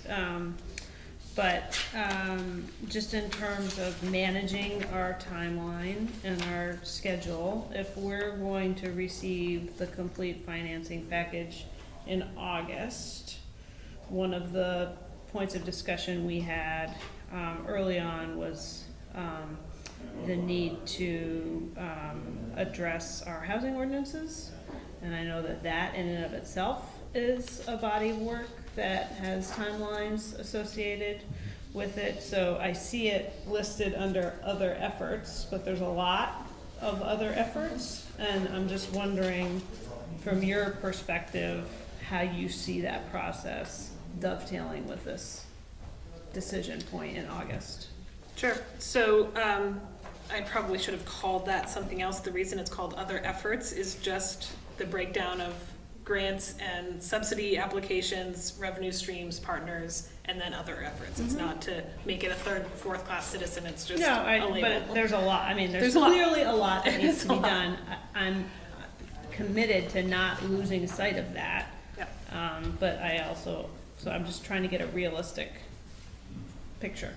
So I think I guess I'll answer one way and then ask Heather to weigh in as well as the staff person for that commission. We have heard loud and clear from the council that to make this decision in August or later in the fall, this is a lot of information that's going to be flying at you. That part of that, you require that guidance to make that decision. The Housing Commission is the policy extension arm of your council. So your direction to them of give us some targets and ideas before that is the direction we have to implement. So I believe it's feasible. I think it's the charge that we have given them, but I'll turn it over to Heather, who staffs those meetings monthly, to comment further. Sure.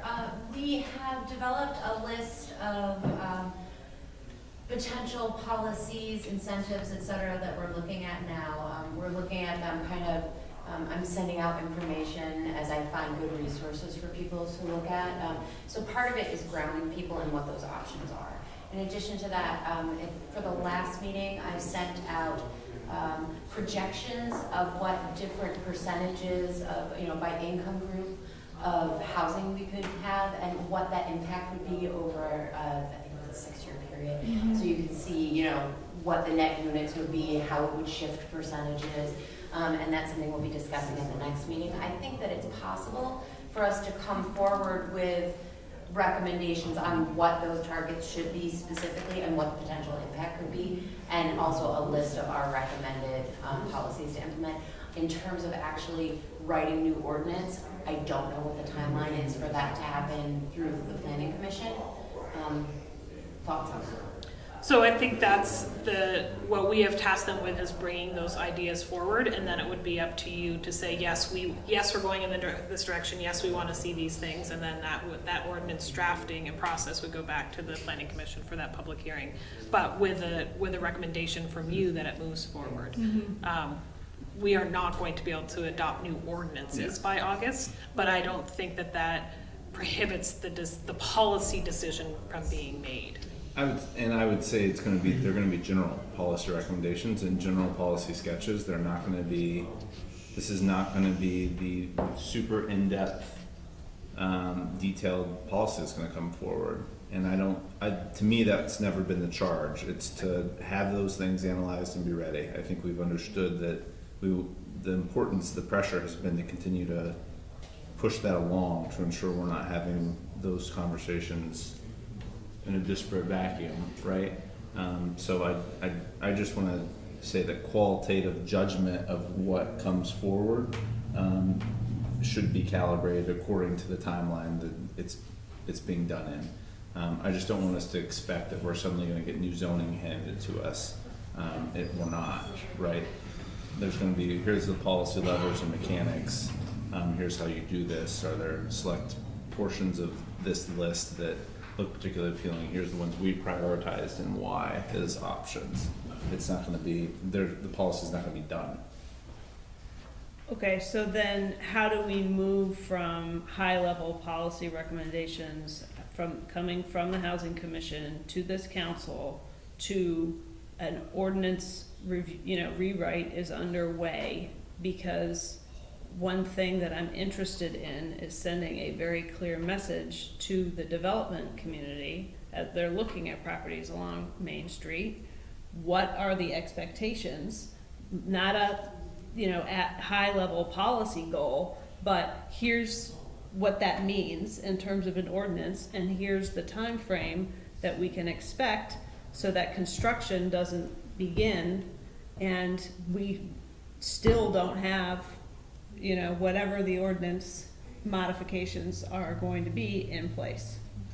Just So to be I'm trying to be really clear about no what's point in the time time. during any of our conversations was there agreement that we're going to have new ordinances passed, new zoning updated prior to accepting a funding package in August. At no point in time was that benchmarked as a requirement by council for that to come forward, or that. What we've said is we want the policy review done.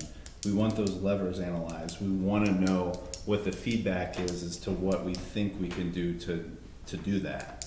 So you have your perspective of what was asked for. I have my perspective. I didn't expect that the ordinances would be in place as of August, but I expected to be very clear about this is the direction that we're going, and this is the timeline in which we expect to adopt these whatever changes we're gonna recommend or we're gonna approve. That it's not a high-level policy discussion. It's a very concrete set of recommendations around targets and what ordinance changes are necessary in order to achieve those targets. I don't see what value we gain from having high-level sort of abstract policy discussions in terms of informing the decision of whether or not to move forward with the project. So I think we clearly had different views of where the housing discussion was going to be by the time we decided ultimately whether to move forward with the Main Street project. So anything that comes from the Housing Commission stops first at the Planning Commission, right? So there's not a direct line here. I think from my perspective, and I guess I would challenge all of us to maybe go back and watch those tapes again and watch the conversation discussion, and kind of recalibrate again what it is that we think the expectations were clearly laid. It's been my expectation in the work that's being done is to put forward, here are those policy levers, the ones we've analyzed, here's the ones we think are on the table to create this outcome. It's not in the course of providing this to try to send some kind of message to the development community that has a specific agenda to it. It's to say, here's our housing outcome goals, and these are the levers we think we can help to get there. It's not that we vote and all of a sudden everything changes, and if we haven't passed every policy associated with trying to reach the goals that we think those policies will create, is going to happen in that short of time. I think we need to be really clear about that, or we're going to have another meeting where we've set unrealistic expectations on staff in terms of what's feasible to bring forward. So this is Eric. I do have frustrations though that we are so early on in a lot of those housing policy discussions that the train just hasn't really moved down the tracks very much at all. So I share some frustrations there.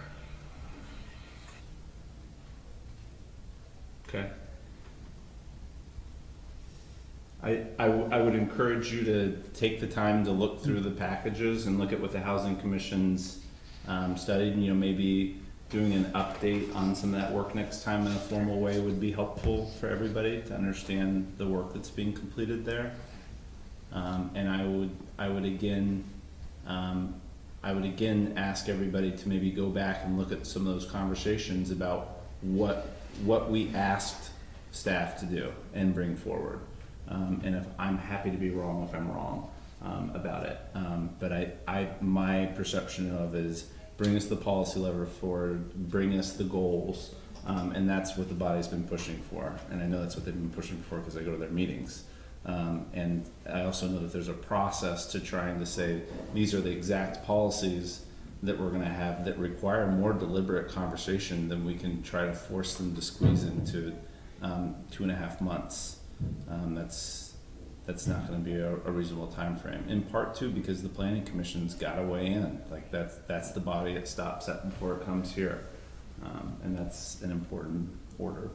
So it might be useful just to talk about, say, if by August we're going to get recommended policies, recommended targets, what does it look like to move from that to having something concrete in place? Mm-hmm. What is that timeline probably going to be?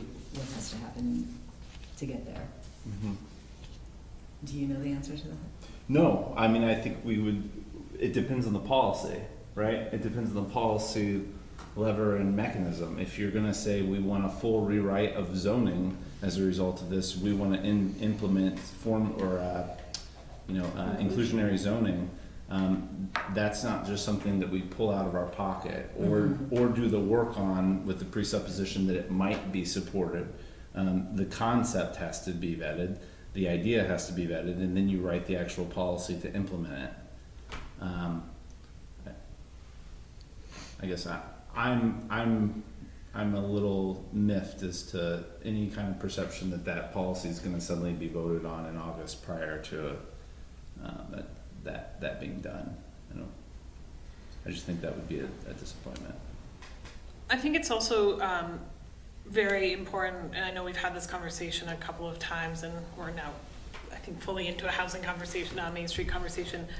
I think housing in this community and how we stay affordable is the conversation we are going to be having for the next 5 or 10 years. I don't think any of this is we come forward with a recommendation, we put forward an ordinance, and the next month we're done. We've fixed housing. I think this is a process that's going to be iterative and look different across our community in different neighborhoods. I think so we might want to think a little strategically about what that looks like along Main Street to address some concerns, and then what that looks like more broadly in the community. And I guess in my mind, how I was interpreting that is if we can come to agreement on targets, which is not only required, what I've heard is required for the Main Street project, but is also required as part of the master planning process. And then how we activate those targets along a very specific part of our city, i.e. the gateway zoning code. That is a bite at the citywide housing conversation. But I think I'm very hesitant to be able to say we are going to be able to, I think we really need to look at this piecemeal and not, we're going to fix affordable housing or fix our value as a community around housing in the next 2 months or 6 months or 9 months or a year. I think these, in communities that are being successful and growing and have a real identity about who they are, these are conversations that go on for years. And I think it's important to give ourselves time to have those conversations. So I think, again, in my mind, committing to bringing those targets forward, what those targets look like in new development, which is the data that Heather's put together for the next Housing Commission, and then what are the policy levers that we would pull to incentivize different levels of development, and then look at that specifically through the lens of Main Street, is something that we could put forward in August. But to put forward a comprehensive plan about housing, I just don't think that's feasible or in the best interest of the city. And I wasn't talking about a comprehensive plan for housing. I was talking about the gateway. Yep. Zoning ordinance that we have been talking about for ever since we adopted it. There were questions about whether or not the incentive program was going to work. And so, I'm not going to go back and watch the tapes because I know very clear about what my intent was and the concerns that I raised, and those I think need to be, I will continue to ask for them to be addressed before the vote in August and beyond.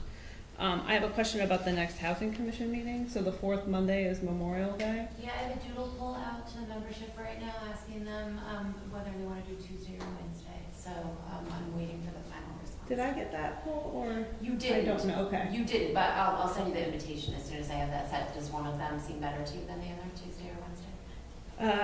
Feel free to email me that. Yeah, thank you.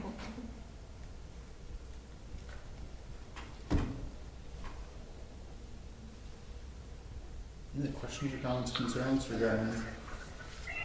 This is Eric again, and I think just hearkening back, I'm wondering where we're at, because I know as a part of some of the discussion around this issue we had to put the Main Street bond out to voters was that we'd be getting back a report in regards to timeline for the work plan for the Housing Commission, so that we could have some assuredness that this work was moving forward. And I was just wondering when that's going to happen.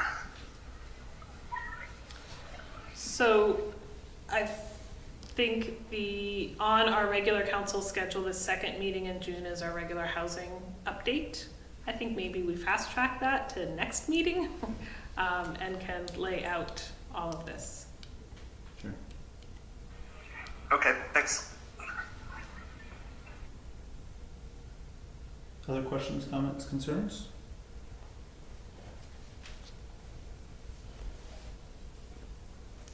And I think just globally, appreciate this memorandum, and I think what we've heard loud and clear is there's a desire and interest in continued updates on this process, right? It's similar to the public outreach perspective. It's not just a one-time thing. It's something that is evolving, and the best we can do to keep the public informed of how the process is moving forward and how the decisions are being made, what information is being made, used to make those decisions is important. So thank you for that work. Any questions, concerns, comments from the public? Okay. So seeing and hearing none, we have completed tonight's regular agenda. We have an item on the schedule for this evening for potential executive session. The executive session will be pursuant to VSA 313(1)(e), and it's in relation to a matter that's a legal issue or pending litigation to which the city is party, and to discuss in public would jeopardize both legal confidentiality in some cases, but also put the city at a significant legal disadvantage. And this is in reference to UMB Bank in the city of Winooski, which is a formal case that folks can access too. So in regards to that, Jesse, is there anybody besides you that you'd like to come to? Okay, great. Eric will try to carry you into that. As with every executive session, there's no vote or action being taken this evening. Any items that require action will be publicly warned and voted on in public. And this would conclude the balances of tonight's public portion of the meeting. The council will reconvene only to adjourn. I would entertain a motion to enter into executive session. So moved. Second. Motion by Christine, second by Nicole. Any further discussion? Hearing and seeing none, all those in favor, please say aye. Aye. Aye. And those opposed, motion carries. Council will enter into executive session now, and again, we'll reconvene only to adjourn. Thank you very much.